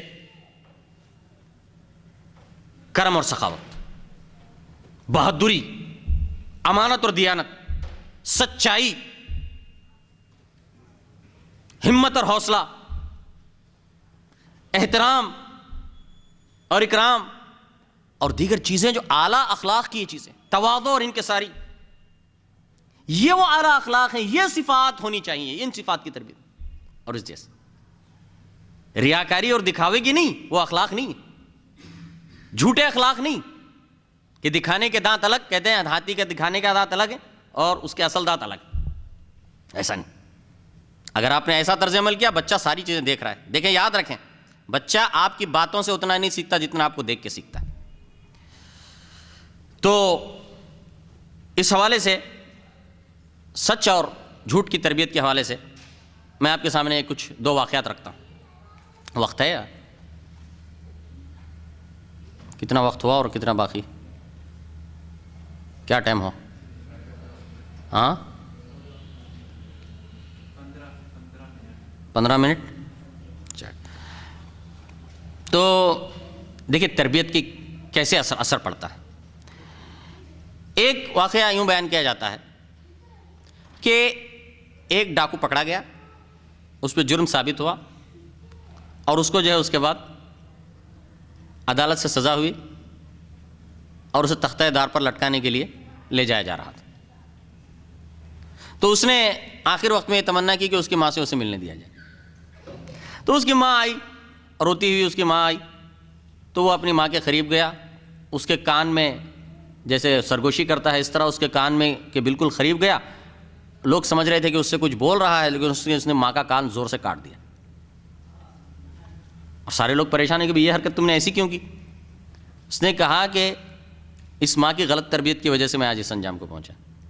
میں نے جب چھوٹا تھا میرے پڑوسی کے پاس سے، پڑوسی کے گھر سے ایک سیب چرا کے لایا تھا اور میں نے لا کے ماں کو دیا تو اس نے مجھے منع نہیں کیا، اور وہ رکھ کے اس نے منہ کھایا اور کھلایا، اور میں اس کے بعد سے مجھے اسی کی عادت پڑ گئی. اگر اس وقت اس نے مجھے روکا ہوتا تو میں آج اس انجام کو نہیں پہنچتا تھا.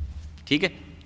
اس کے مقابلے میں دیکھیں حضرت عبد القادر جیلانی کا واقعہ جو بیان کیا جاتا ہے کہ عبد القادر جیلانی کو تعلیم کے لیے ان کی ماں نے تیار کر کے بھیجا اور ان کو سونے کی اشرفیاں ان کی تھیلی میں رکھیں اور کپڑے کے اندر خفیہ جگہ پہ اس کو جو ہے نا رکھ دیا.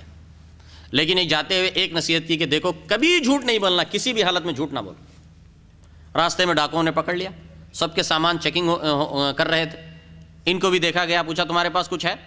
تو انہوں نے چھپا کے رکھا ہوا تھا، لیکن انہوں نے کہا کہ ہاں. کہاں کدھر ہے؟ تو اس نے اندر سے نکال کے تھیلی سامنے کر دی اشرفیوں کو. تو ڈاکوؤں نے پوچھا کہ بھائی تم اس کو بول سکتے تھے کہ میرے پاس کچھ نہیں ہے، تم نے ایسا کیوں کیا؟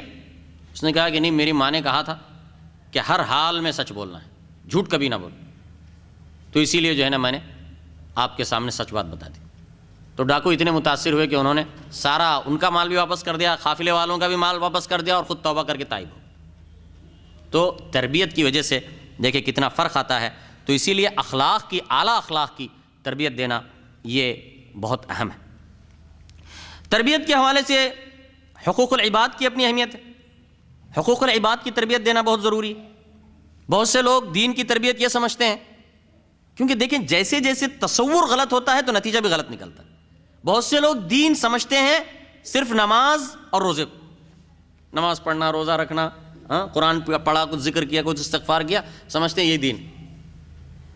حقوق العباد کی اہمیت ان کو معلوم نہیں، انہیں یہ نہیں معلوم کہ حقوق العباد یہ بھی دین ہے، انہیں یہ نہیں معلوم کہ دین کے دو حصے ہیں، ایک حقوق اللہ ہے اور حقوق العباد ہے۔ تو دین کی تربیت کے حوالے سے ان کا تصور ایسا ہی ہے، تو اسی لیے جو ہے نا وہ بچوں کو حقوق العباد، حقوق اللہ کی تو تربیت دیتے ہیں، نماز وغیرہ تو سکھلا دیتے ہیں، لیکن حقوق العباد کی انہیں تربیت نہیں دیتے، نہ خود اپنے عمل سے وہ حقوق العباد پر عمل پیرا ہے، نہ بچوں کو حقوق العباد سکھاتے ہیں۔ یہ غلط طریقہ ہے۔ دینی تربیت کی جب بات آتی ہے تو حقوق العباد کی بھی اس کی اہمیت ہے، اور اس سلسلے میں اہم جو حقوق العباد ہیں وہ ان پر واضح کرنا چاہیے، جن میں ماں باپ کے حقوق، رشتہ داروں کے حقوق، اسی طرح بیوی اور شوہر کے حقوق، پڑوسیوں کے حقوق، استادوں کے حقوق، بڑوں کے حقوق، چھوٹوں پر شفقت اور بڑوں کے ساتھ کا احترام وغیرہ، یہ ساری چیزیں جو ہے قرآن و سنت کی روشنی میں جتنا آپ کو معلوم ہے اتنا ان پر واضح کرنا چاہیے۔ اور اسی طریقے سے آداب کی تعلیم دینی چاہیے، اور یہ ایک مسلسل عمل ہے، زندگی کے آداب جو اسلام کی روشنی میں جو اسلام نے ہمیں تعلیم دی ہے، اللہ کے نبی صلی اللہ علیہ وسلم نے ہمیں بتایا ہے، ہر چیز کے آداب بتایا، یہ ساری چیزیں ان کو سکھلانا ہے۔ کب سکھلائیں گے؟ یہ ساری چیزیں سکھانا ہے، کھانے کے آداب، پینے کے آداب، سونے کے آداب، ہر چیز کے آداب ہیں اسلام کے اندر، یہ ساری چیزیں انہیں بتانا ہے اور انہیں سکھلانا ہے، اس کی تربیت دینا ہے، اپنے عمل سے بھی اور اپنے واعظ و نصیحت سے بھی۔ عمر بن ابی سلمہ بیان کرتے ہیں، جو اللہ کے نبی صلی اللہ علیہ وسلم کے گھر میں پرورش پاتے تھے، ام سلمہ کے بیٹے تھے، ام المؤمنین ام سلمہ کے بیٹے تھے، اور اللہ کے نبی صلی اللہ علیہ وسلم کے گھر میں ان کی وہ پرورش پاتے تھے۔ کہتے ہیں عمر بن ابی سلمہ کہ میرا ہاتھ جب کھانے کا صحن رکھا جاتا تھا تو میرا ہاتھ پورے صحن میں گھومتا تھا۔ اللہ کے نبی صلی اللہ علیہ وسلم نے دیکھا تو مجھے فرمایا، یا غلام سم اللہ کل بیلیک کل بیمینک وکل مما یلیک، اے لڑکے اللہ کا نام لے کر کھا، بسم اللہ کہہ کر کھا، اپنے دائیں ہاتھ سے کھا اور اپنے سامنے سے کھا۔ تعلیم تھی، آداب سکھلائے۔ تو آداب جو اسلامی آداب ہیں ان سے انہیں واقف کرانا ضروری ہے۔ اسی طریقے سے تربیت کے حوالے سے قصوں اور کہانیوں کی بڑی اہمیت ہے۔ یہ انسان کی بچوں کی فطرت ہے کہ وہ کہانیاں بڑے شوق سے سنتے ہیں، اور یہ بچے تو بچے ہیں، بڑے بھی کہانیاں شوق سے سنتے ہیں۔ جب بھی دیکھو اگر ہم بیان کریں گے، اگر ایسی کچھ خوش گفتگو ہوگی تو ذہن ادھر ادھر جائے گا، لیکن اگر کہانی شروع کر دو تو پورے سارے کے سارے پھر سے پورا ذہن جو ہے نا کیا ہو جائے گا، کہانی کی طرف آ جائے گا، ہے کیا نہیں؟ تو یہ بچوں ہی کے نہیں بلکہ انسان کی فطرت ہے، بچے بھی اور بڑے بھی سب کہانیاں سنتے ہیں۔ ہم کتاب و سنت کا خالص درس دیتے ہیں تو بہت سارے لوگ کیا کرتے ہیں، ذہن ان کا اتنا شوق سے نہیں سنتے، ہاں اتنی تعداد میں لوگ آتے بھی نہیں سننے کے لیے، لیکن اگر کوئی قصے، جھوٹے قصے، کہانیاں، کرامتیں جو بیان کرتے ہیں ان کی محفلوں میں کیا ہوتا ہے، او لوگ بیٹھے ہوئے ہیں نعرے باز۔ کیوں؟ یہ ان کی ایک انسان کی فطرت ہے اور اس کا استعمال کرنا چاہیے۔ ہم جیسے لوگوں کو بھی یہ چاہیے کہ اس انسانی فطرت کا خیال کریں، ہاں، کہ درمیان میں قصے اور کہانیاں، سچے قصے اور کہانیاں لائیں، یہ بہت ضروری۔ تو اسی لیے قرآن کریم بھی دیکھو آپ، قرآن کریم نے اس لیے قرآن کریم میں قصص ایک موضوع ہے مستقل، انبیاء کرام کے قصے قرآن کریم میں اللہ سبحانہ وتعالیٰ نے بیان فرمائے، اور فرمایا لقد کان فی قصصہم عبرۃ لأولی الالباب، ان کے قصوں میں یقیناً اہل عقل کے لیے ایک عبرت کا سامان ہے، اور قصے کے ذریعے سے جو آپ ایک میسج چھوڑتے ہیں وہ بہت مضبوطی سے دل میں بیٹھ جاتا ہے۔ تو اسی لیے تربیت کے اندر قصے اور کہانیوں کی بڑی اہمیت ہے۔ تو اس لیے جب بچے کی عمر چھوٹی ہے تو وہ چھوٹے چھوٹے قصے سنائیں، کہانیاں سنائیں جو سبق آموز، جن میں کوئی سبق ہے، سچائی کا فائدہ کیا ہے، جھوٹ کا کیا نقصان ہے، امانت داری کیسی ہوتی ہے، خیانت کرنے والے کا انجام بد کیا ہے، وغیرہ وغیرہ، ایسی چھوٹی چھوٹی کہانیاں اگر ہیں سنائیں۔ لیکن جب ذرا عمر بڑی ہو جائے، سمجھنے لگے، تو فرضی کہانیوں کے بجائے اسلامی تاریخ کے ذریعے سے ان کو جوڑتے ہیں۔ اور اس کے ساتھ میں آپ کے سامنے ایک بڑا مواد قرآنی قصے ہیں، انبیاء کرام کے کتنے قصے ہیں، آدم علیہ السلام سے لے کر ہاں اللہ کے نبی صلی اللہ علیہ وسلم پر قرآن نازل ہونے تک کتنے قرآن کے اندر قصص بیان کیے گئے. حضرت ابراہیم علیہ السلام کا قصہ, حضرت نوح علیہ السلام کا قصہ, حضرت موسیٰ کا قصہ, کتنے قصص. اب یہ قصص ہیں, آپ ان کے سامنے بیان کریں. اس سے کیا ہوگا, ان کی ایمانی تربیت بھی ہوگی, ان کے جو ہے نا دین کی تربیت بھی ہوگی, اور ان کا جو شوق ہے قصے اور کہانیوں کا وہ بھی پورا ہوگا. دونوں چیزیں ایک ساتھ ہوگی. اسی طریقے سے سیرت طیبہ آپ کے سامنے, سیرت کے قصے سنائیں, اور اگر آپ کو معلوم نہیں ہے پڑھیں, تھوڑا تھوڑا پڑھیں اور روز سناتے رہیں. یا اسی طریقے سے خلفائے راشدین, صحابہ کرام کے چنندہ متفرق واقعات جو آپ کو معلوم ہے یا کچھ ایسے ملتے ہیں, کوشش کریں ڈھونڈ کر, ہے نا, ایک ایک کر کے سناتے رہیں. تو یہ قصوں کے ذریعے آپ ان کی جو تربیت کر سکتے ہیں, وہ ایسی عام باتوں کے ذریعے, تقریروں کے ذریعے ویسی تربیت نہیں ہوتی جیسے قصوں کے ذریعے ہو. لیکن سچے قصے ہوں, اچھے اور سچے قصے ڈھونڈیں, قرآنی قصے جو احادیث صحیحہ سے ثابت ہونے والے. آج بعض لوگ انہی قصوں کی جو قصوں سے جو انسان کا لگاؤ ہے, اس کا شوق ہے قصے سننے کا, اس کا غلط استعمال کیا جا رہا ہے. جھوٹے قصے کہانیاں سنا کر لوگوں کو گمراہ کیا جا رہا ہے. ایسے میں ضرورت ہے کہ صحیح قصص کے ذریعے سے, سچے واقعات کے ذریعے سے, یا اسی طریقے سے پرانے جو سیرت اور خلفائے راشدین اور تاریخ کے علاوہ آج موجودہ دور میں بھی بہت ساری جو واقعات ہوتے رہتے ہیں, اس میں بعض بہت سچے واقعات اور سبق آموز ہوتے ہیں. یہ واقعات ان کے سامنے بیان کریں. یہ تربیت کے حوالے سے انتہائی اہم عمل ہے. تو میرے بھائیو, تربیت کے حوالے سے تربیت کے کئی اسلوب ہیں.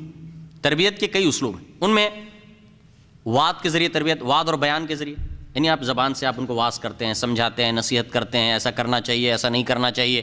ہاں, تو یہ کیا ہے, یہ وعظ اور بیان کے ذریعے اسلوب, ایک عام اسلوب. اسی طرح قصے کے ذریعے, یہ بھی اس میں شامل ہے, کوئی قصہ اور کہانی بنا کر آپ اسے کوئی میسج پہنچاتے ہیں. اسی طریقے سے سب سے اہم چیز جو ہے وہ قدوے کی تربیت, یعنی آپ کیا چاہتے ہیں کہ آپ کا بچہ کیسا بنے, آپ اپنے بچے کو کیسا دیکھنا چاہتے ہیں, آپ ویسا خود بن جائیں. یہ سب سے بہترین تربیت کا طریقہ, کیونکہ جیسا میں نے پہلے بتایا کہ بچے جتنا آپ کے کہنے سے سیکھتے ہیں, اس سے زیادہ آپ کو دیکھ کر سیکھتے ہیں. اور ایسی بہت مثالیں. آپ یہ چاہتے ہیں کہ بچہ سچ کی عادت ڈالے, سچا رہے, جھوٹ نہ بولے, آپ جھوٹ مت بولے. آپ یہ چاہتے ہیں کہ بچہ سگریٹ نہ پیے, آپ سگریٹ نہ پئیں. باپ سگریٹ پیتا ہے ہر وقت, بچے کو دیکھ لیا سگریٹ پیتا ہے, اس نے تھپڑ رسید کیا, سگریٹ پیتا ہے. اب چلو ڈر کے مارے اب نہ پیے گا, لیکن بعد میں جب ڈر ختم ہوگا پھر پیے گا. خود بے نمازی ہیں, بچے کو کہہ رہے ہیں نماز پڑھو. تو ایسا نہیں ہونا چاہیے. تربیت بالقدوہ, اپنا قدوہ پیش کریں, اسوہ حسنہ پیش کریں, اور آپ کو دیکھ کر وہ خود ویسا بننے کی کوشش کرے گا. اسی لیے اللہ کے نبی صلی اللہ علیہ وسلم کے بارے میں حضرت عائشہ بیان فرماتی ہیں, کان خلقہ القرآن, اللہ کے نبی صلی اللہ علیہ وسلم کے اخلاق سراپا قرآن تھے. یعنی قرآن جن اخلاق کی تعلیم دیتا ہے, آپ صلی اللہ علیہ وسلم ان پر پوری طرح عمل پیرا تھے. تو ہمارے قول اور فعل کے اندر تضاد نہیں ہونا چاہیے. اسی طریقے سے اسلامی کتاب اور کیسٹ کے ذریعے تربیت, آپ کے پاس جتنا علم ہے, جتنی معلومات ہیں, اتنا آپ ان کو سکھائیں گے, لیکن آپ کو پورا علم تو نہیں ہے کہ آپ ہر چیز ان کو اچھی طرح سمجھا سکیں. تو اس کے لیے آپ کتاب کا سہارا لیں, اسلامی کتاب کا سہارا لیں, اسلامی کیسٹ کا سہارا لیں, اسلامی سی ڈی کا سہارا لیں, کہ اس کو اپنے گھر میں داخل کیا اور اس کے ذریعے سے ان کی تربیت کی. اسی طریقے سے تربیت کا ایک اہم اسلوب سوال کے ذریعے تربیت کرنا ہے. آپ جو چیز آپ ان کے دل میں چھوڑنا چاہتے ہیں, آپ اس کے بارے میں سوال کر دیں تاکہ وہ اس کا جواب دیں. مثال آپ نے کہا, کیا آپ کو معلوم ہے کہ ایمان کے ارکان کیا ہیں؟ کیا آپ کو معلوم ہے اسلام کے ارکان کیا ہیں؟ تو سوال کے بعد جو اٹینشن ان کے اندر آتا ہے, جو توجہ آتی ہے, اس کے بعد جب جواب ملے گا تو وہ اس کو بھولتے نہیں. تو اسی لیے اللہ کے نبی صلی اللہ علیہ وسلم کے حدیث میں بہت جگہ یہ بات ملتی ہے. آپ صلی اللہ علیہ وسلم نے ایک مرتبہ صحابہ کی مجلس لگی تو آپ نے فرمایا, مجھے بتاؤ ایک درخت کے بارے میں کہ وہ درخت کی مثال ایک مومن کی مثال ہے, اور وہ کبھی جو ہے اس کے پتے, یعنی کبھی جو ہے وہ سوکھتا نہیں. تو صحابہ کرام کا ذہن ادھر ادھر گیا, مختلف لوگوں نے مختلف جوابات دیے. آخر میں صحابہ نے فرمایا, اللہ کے نبی پھر آپ ہی بتائیں کہ وہ کون سا درخت ہے. آپ نے فرمایا ہی النخلہ، فرمایا وہ کھجور کا درخت۔ اب جب اس پوزیشن کے بعد جب کوئی جواب سنے گا تو اسے پھر دوبارہ نہیں بھولے گا۔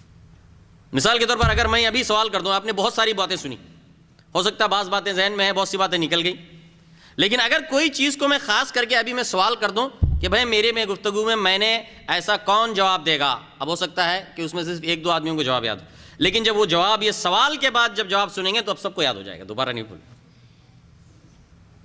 تو سوال کر کے آپ جو میسج دینا چاہتے ہیں اس کے بارے میں ڈائریکٹ وہ معلومات دینے کے بجائے پہلے سوال کریں، پھر ان کو تھوڑی دیر انتظار میں رکھیں، ہر ایک کے جوابات سنیں، پھر اس کے بعد اس کو آپ اپنی طرف سے صحیح اور مکمل جواب دیں، تو وہ جو ہے تربیت کا بہترین اصول ہے اپنی معلومات کو پہنچانے کا۔ آخر میں ایک بڑی اہم چیز ہے، اور وہ ہے آپ نے ضرور تربیت کی، آپ کی نیت بھی اچھی ہے، آپ تربیت بھی کرتے ہیں، لیکن تربیت کو ناکام کرنے والی رکاوٹوں کو اگر آپ نے دور نہیں کیا تو آپ کی تربیت ناکام ہو جائے گی۔ بھلے آپ نے بہت محنت کی، آپ کی نیت بھی ٹھیک تھی۔ متى يبلغ البنيان يوما تمامه اذا كنت تبنيه وغيرك يهدمه، یعنی عمارت کیسے مکمل ہوگی کہ اگر تم اسے روز بناتے ہو اور دوسرا آ کے اسے گرا کے جاتا ہے، دن بھر ایک دیوار تعمیر کر کے جاتا ہے، صبح کو آتا ہے تو کوئی آ کے گرا کے چلا جاتا ہے۔ اب جو بھی رات تعمیر کرے دن میں کرے گا، شام میں کوئی گرا کے جا رہا ہے، تو کب بنے گی، تیار ہوگی؟ تو یہ رکاوٹوں کو دور کرنا یہ بہت ضروری ہے۔ اب یہ رکاوٹیں کیا ہیں؟ یہ بہت ساری رکاوٹیں، ان میں سے ایک اہم چیز ٹی وی، یہ بہت بڑی رکاوٹ ہے۔ آپ اس کو اچھی بات بتائیں گے اور ٹی وی جو ہے اسے غلط بات بتائے گا۔ آپ اس کو بتائیں گے کہ بھئی میوزک سننا وہ حرام، اور ٹی وی میں ہر وقت میوزک لگی ہوئی اور وہ چل رہی، گانے بج رہے ہیں، ڈرامے چل رہے ہیں، فلمیں چل رہی، تو کیسے تربیت ہوگی؟ آج یہ جو وسائل ہیں ٹی وی اور فلموں وغیرہ کے ذریعے، ان ڈراموں، سیریلوں اور فلموں کے ذریعے سے مسلمان نوجوانوں کا جتنا ان کا دینی اور اخلاقی نقصان ہوا ہے اتنا کسی چیز سے نہیں، بہت نقصان ہو۔ آج جو پوزیشن آج ہم دیکھتے ہیں اس میں بہت بڑا حصہ اس ٹی وی کا ہے، اسی لیے ٹی وی کو اپنے گھروں سے نکال دو۔ اگر اس کو رکھنا ہے تو پھر صرف اسلامک چینل جو اچھے چینلز ہیں صرف وہی گھروں کے اندر رکھیں، باقی سب کے اوپر جو ہے نا اس کو پابندی لگا دیں دوسرے نام سے، ورنہ آپ کے کیے کرائے پر ٹی وی سب پانی پھیر دے گا۔ تو میرے بھائیو، وہ لوگ بہت عجیب لوگ ہیں جو تربیت کی ذمہ داری جو ان کے اوپر ہے وہ اس سے دستبردار ہو جاتے ہیں اور ساری ذمہ داری ٹی وی کے لوگوں پہ چھوڑ دیتے ہیں، اور وہ بیٹھ کر دن صبح و شام بچوں کی اس کی جیسی شکل دینا چاہے وہ خود بنا لیتا ہے، اور بعد میں پچھتاتے ہیں۔ لیکن اب پچھتانے سے کیا ہوگا جب چڑیاں چگ گئی کھیت۔ اسی طریقے سے جو رکاوٹیں ہیں ان میں غلط صحبت، غلط سوسائٹی، بچے کی اوپر نگرانی رکھیں، بچے کے بارے میں آپ کو معلومات ہونا چاہیے۔ بچہ باہر جاتا ہے، کہاں پر جاتا ہے، کس سے ملتا ہے، کیا کرتا ہے، کس کے ساتھ گھومتا ہے، یہ ساری چیزوں کا آپ کو علم ہونا چاہیے، ساری چیزوں پہ نظر رکھنی چاہیے۔ اگر آپ نے ایسا نہیں کیا، آپ کو کوئی پرواہ ہی نہیں ہے، کدھر جاتا ہے، اسکول سے آیا اس کے بعد پھر رات تک وہ گھر نہیں آیا، کدھر گیا کچھ نہیں پتہ ہے، کہیں تو بھی جانے تو گیا ہوگا، آئے گا، کچھ نہیں پتہ ہے کن کے ساتھ گھوم رہا ہے، کہاں گیا تھا، بھائی وہ میرے دوستوں کے ساتھ، بھائی کون دوست ہیں، کیسا ہے لوگ ہیں، آپ کو کوئی پرواہ نہیں ہے اس کی۔ ہو سکتا ہے وہ غلط سوسائٹی کے لوگ، اب وہ غلط سوسائٹی اگر سگریٹ پینے والے ہوں گے تو وہ سگریٹ کا عادی ہو جائے گا، اور آگے چل کر اگر جو شراب پینے والے ہیں تو شراب بھی پینے لگے گا۔ تو ایسے جو ہے نا غلط سوسائٹی میں جا کے رہے گا تو آپ یہاں گھر میں اسے اچھی اچھی باتیں بتاتے تھے اور وہ جو ہے نا الٹا ہوتے جا رہا ہے، معاملہ بالکل الٹا ہے۔ کیا بات ہے، کوئی وجہ ہے؟ ہاں، غلط سوسائٹی میں جا رہا ہے، غلط لوگوں کے ساتھ اٹھتا بیٹھتا ہے، تو فوراً دیوار کھڑی کرتا ہے۔ یہ سارا جو ہے، ورنہ آپ کی محنت رائگاں ہو جائے گی۔ اور اللہ کے نبی صلی اللہ علیہ وسلم فرماتے ہیں، صحیح احمد مسند احمد اور ترمذی میں حضرت ابو ہریرہ رضی اللہ عنہ سے روایت ہے، اللہ کے نبی صلی اللہ علیہ وسلم نے فرمایا المرء علی دین خلیلہ فلینظر احدکم من یخالل، آدمی اپنے دوست کے دین پر ہوا کرتا ہے، اس لیے تم میں سے ایک آدمی اچھی طرح دیکھ لے کہ وہ کس کو دوست بناتا ہے۔ کیسے لوگوں کے ساتھ اڑتے بیٹھتے ہو، اس کو اچھی طرح دیکھ لیں، کیونکہ آدمی اپنے دوست سے بہت متاثر ہوتا ہے. کوئی یہ نہ سمجھے کہ نہیں میں کسی سے متاثر ہونے والا نہیں، یہ خام خیالی. اگر وہ برے لوگوں کے ساتھ رہے گا، اگر تھوڑے دن تک بھی اگر اپنے آپ کو روک کے رہے گا، لیکن جب وقت زیادہ گزرے گا وہ ان کے سے لازماً متاثر ہوگا. اور اسی طریقے سے جو رکاوٹیں ہیں خطرناک، اس میں موجودہ مغربی نظام تعلیم کو جب استعمار آیا، استعماری طاقتیں جب مستعمر آیا، تو اس نے مسلمان ملکوں میں نظام تعلیم کو بدل دیا. نظام تعلیم وہ بچوں کی تربیت کے اندر سب سے بہت اہم کردار ادا کرتا ہے، ان کا ذہن جیسا چاہے بناتا ہے. تو مغربی نظام تعلیم آیا اور اس کو زبردستی نافذ کیا گیا، اور وہ آج تک چل رہا ہے. اور اس نظام تعلیم کا اہم نقطہ یہ ہے کہ دین سے اس کو پوری طریقے سے غیر متعلق کر دیا کہ بھئی دین تمہارے گھر کی چیز ہے، اس سے کوئی منگل تعلق نہیں. دین وہ صرف تمہارے گھر کی چیز ہے، یہاں پہ اس کے بارے میں کچھ نہیں، کوئی بھی رہو کیسے بھی رہو، کچھ فرق پڑنے والا نہیں. بلکہ دین کے خلاف پروپیگنڈا کیا جانے لگا. تو نظام تعلیم یا تو بے دینی سکھاتا ہے، یا پھر سارے ادیان کو ایک درجے میں کھڑا کرنا چاہتا ہے، اور یہ دونوں چیزیں درست نہیں. تو مغربی نظام تعلیم میں اور بہت ساری برائیاں اور بہت ساری خرابیاں، جیسے مختلط نظام تعلیم اور دیگر تعلیم کے اندر بھی جو باتیں پڑھائی جا رہی ہیں، اس میں بہت ساری غلط باتیں پڑھائی جا رہی ہیں. تو یہ بھی ایک بہت بڑی رکاوٹ. آپ تربیت کر رہے ہیں، سمجھا رہے ہیں، اور وہاں پہ الٹی باتیں وہاں سکھائی جا رہی ہیں. ہاں تو کیسے ہوگا؟ تو اس کے لیے آپ کو چاہیے کہ ایک تو کام ہے وہ ایک امت کا مجموعی کام ہے کہ نظام تعلیم کو چینج کر کے پھر سے اسے صحیح رخ پہ لایا جائے، پلٹا کر اسلامی نظام تعلیم لایا جائے. ہاں اسلام کی تعلیم کے ساتھ ساتھ پھر دوسری تعلیم چلتی رہے. لیکن یہ ایک اجتماعی کام ہے جو ہونا چاہیے، ایک الگ ہے. لیکن آپ کیا کریں؟ تو آپ کے لیے ضروری ہے کہ آپ بچوں کو شروع سے صحیح تربیت مسلسل کرتے رہیں، مسلسل دین کی باتیں انہیں بتاتے رہیں، تاکہ غلط باتوں کو سمجھنے، سچ اور غلط میں تمیز ان کے اندر پیدا ہوتی جائے. تو جب غلط باتیں ان کے سامنے آئیں گی تو وہ خود اس کی تردید کر سکیں، دھوکہ نہیں کھائیں گے. کیونکہ اگر کوئی غلط بات آئے گی، ان کو معلوم ہاں یہ بات غلط ہے، پہلے ہی مجھے بتایا گیا تھا، میرے ابو نے میری امی نے بتایا تھا، وہ متاثر نہیں ہوگا. اور اسی طریقے سے جب بچوں کو اگر پڑھاتے ہیں آپ گھر کے اندر اور نصاب تعلیم میں کوئی غلط باتیں بتائی گئی ہیں، فوراً اس کی تردید کریں کہ بھئی یہ چیز میں ایسا لکھی ہوئی ہے لیکن یہ بات درست نہیں. تو یہ مغربی نظام تعلیم جو ہے، اس کے بہت نقصانات ہیں، اور اس سے بہت سارے لوگ بہکے ہیں، ہمارے نوجوان، اور غلط راستوں پر گئے ہیں. اسی لیے اس کے حوالے سے مناسب اس کے تدارک ہونا چاہیے. اور اسی حوالے سے جو مغربی نظام تعلیم کے تحت جو ایک بہت بڑی بلا ہے، اور وہ ہے عیسائی مشنری اسکولز. عیسائی مشنریوں کے جو اسکول ہے، اس 20ویں صدی کے شروع میں جب استعمار آیا تو ان لوگوں کو، ان کے مفکرین کو پتہ چلا کہ نسلوں کی تعمیر میں، نسلوں کو آگے بنانے میں، ذہن سازی کرنے میں نظام تعلیم سب سے بنیادی حیثیت رکھتا ہے. تو اس لیے انہوں نے پوری توجہ بچوں کی تربیت پر ڈال دی، تعلیم پر. اور اس نقطۂ نظر کو لے کر انہوں نے پوری دنیا کے اندر مشنری اسکولز قائم کیے. مشنری کا مطلب کیا؟ تبلیغی اسکول، یعنی عیسائیت کے تبلیغ کے اسکول. اور یہ اسکول ہر گلی کوچے، ہر جگہ پر موجود ہے، اور وہ ان کا طریقہ کار ایک جیسا ہے. اور وہاں پر بچوں کو، مسلمان بچوں کو ان کے دین سے برگشتہ کیا جاتا ہے، انہیں بے دینی سکھائی جاتی ہے، انہیں ایسی تربیت کی جاتی ہے کہ وہ صرف نام کی حد تک ان کا نام مسلمان باقی رہے، لیکن باقی اندر سے اسلام کچھ نہ رہے.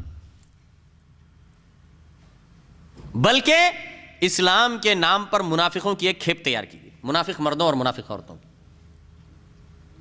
اور ان کا آپ اپنے سماج کے اوپر نظر ڈالیں، آپ کو جو ہے نا صاف نظر آئے گا یہ وہ اور ہی لوگ ہوتے ہیں. یہ ایسا لگتا ہے جب یہ بات نام دیکھیں گے تو یہ ہم میں سے ہے، لیکن جب بات کرے گا تو پتا چلے گا کہ بھئی یہ تو ہم میں سے نہیں ہے، یہ تو جارج اور وغیرہ جیسے لوگ ہوتے ہیں، عیسائی نام والے ہوتے ہیں، لیکن یہ تو بالکل عیسائیوں والی گفتگو کر رہا ہے، یہ تو منافقوں والی گفتگو کر رہا ہے، یہ تو ہم میں سے نہیں ہے، مسلمانوں میں سے، لیکن نام مسلمان کا. کیوں؟ یہ نظام تعلیم، اس کی وجہ سے یہ صورتحال بنی ہے.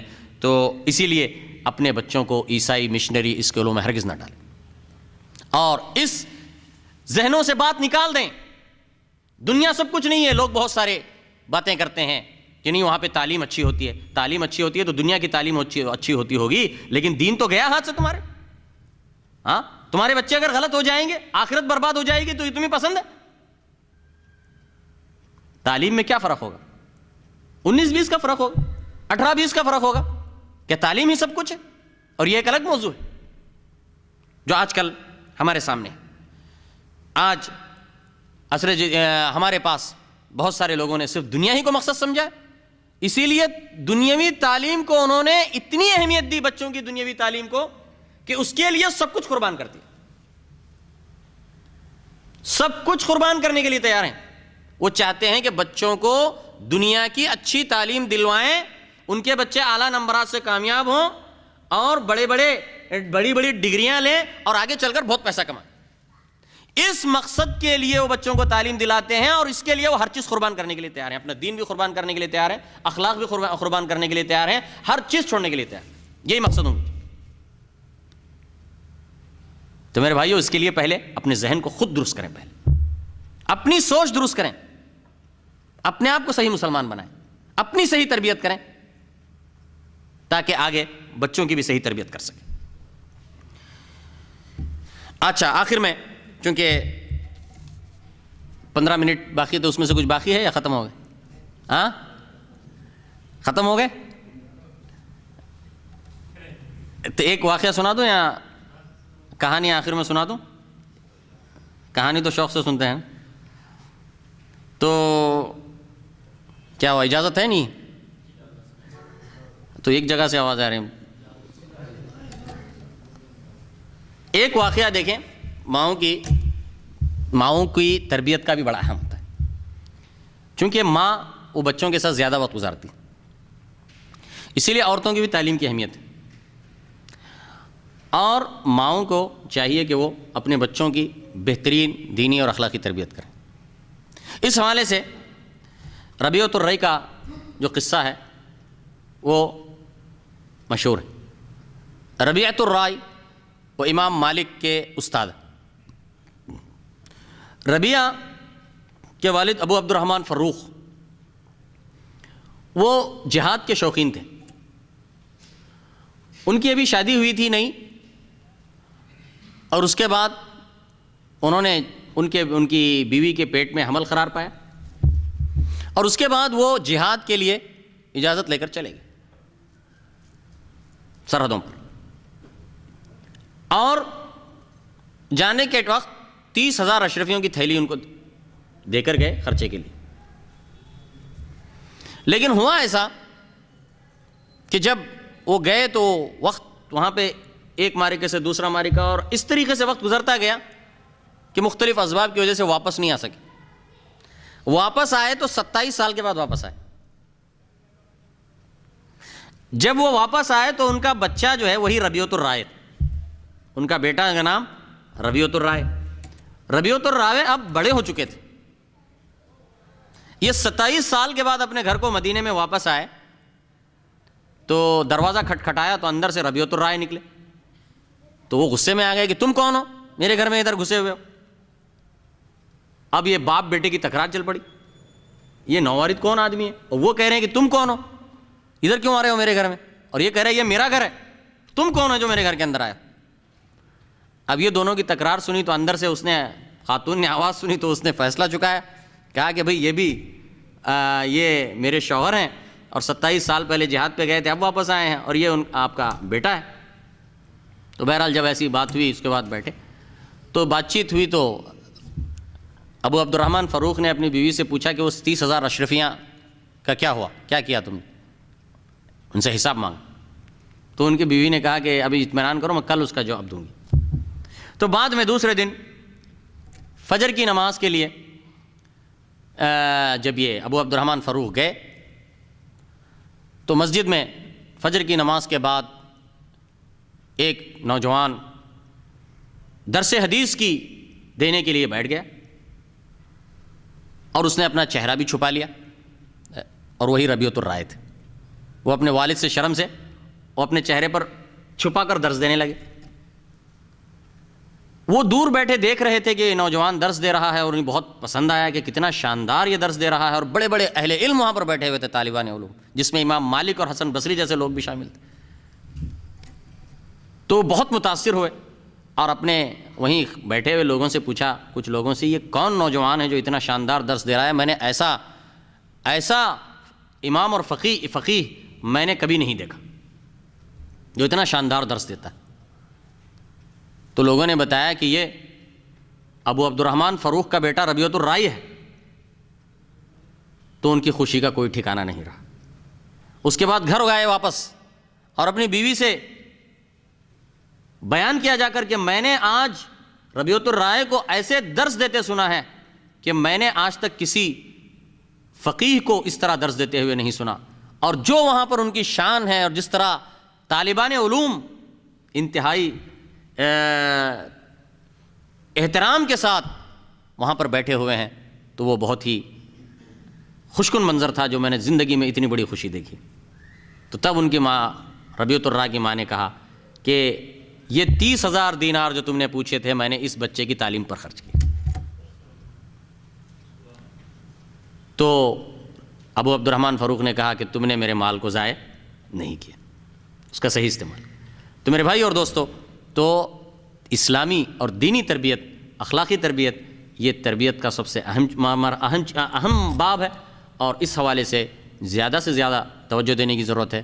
دنیا اور آخرت دونوں پہ توجہ دینا ہے, دونوں کی بھلائی چاہتے ہیں. ربنا آتنا فی الدنیا حسنہ وفی الآخرۃ حسنہ, لیکن آخرت زیادہ اہم ہے, تو آخرت کے حوالے سے زیادہ توجہ ہونی چاہیے. اللہ تعالیٰ سے دعا ہے کہ اللہ تعالیٰ ہم جو کچھ کہتے اور سنتے ہیں اس پر عمل کرنے کی ہم سب کو توفیق عطا فرمائے, اور ہمارے بچوں کو نیک اور صالح بنائے. ربنا ظلمنا انفسنا وان لم تغفر لنا وترحمنا لنكونن من الخاسرین. ربنا آتنا فی الدنیا حسنہ وفی الآخرۃ حسنہ وقنا عذاب النار. ربنا هب لنا من ازواجنا وذرياتنا قرة اعين واجعلنا للمتقين اماما. وصلى الله على نبينا محمد وبارك وسلم. جزاكم الله جميعا.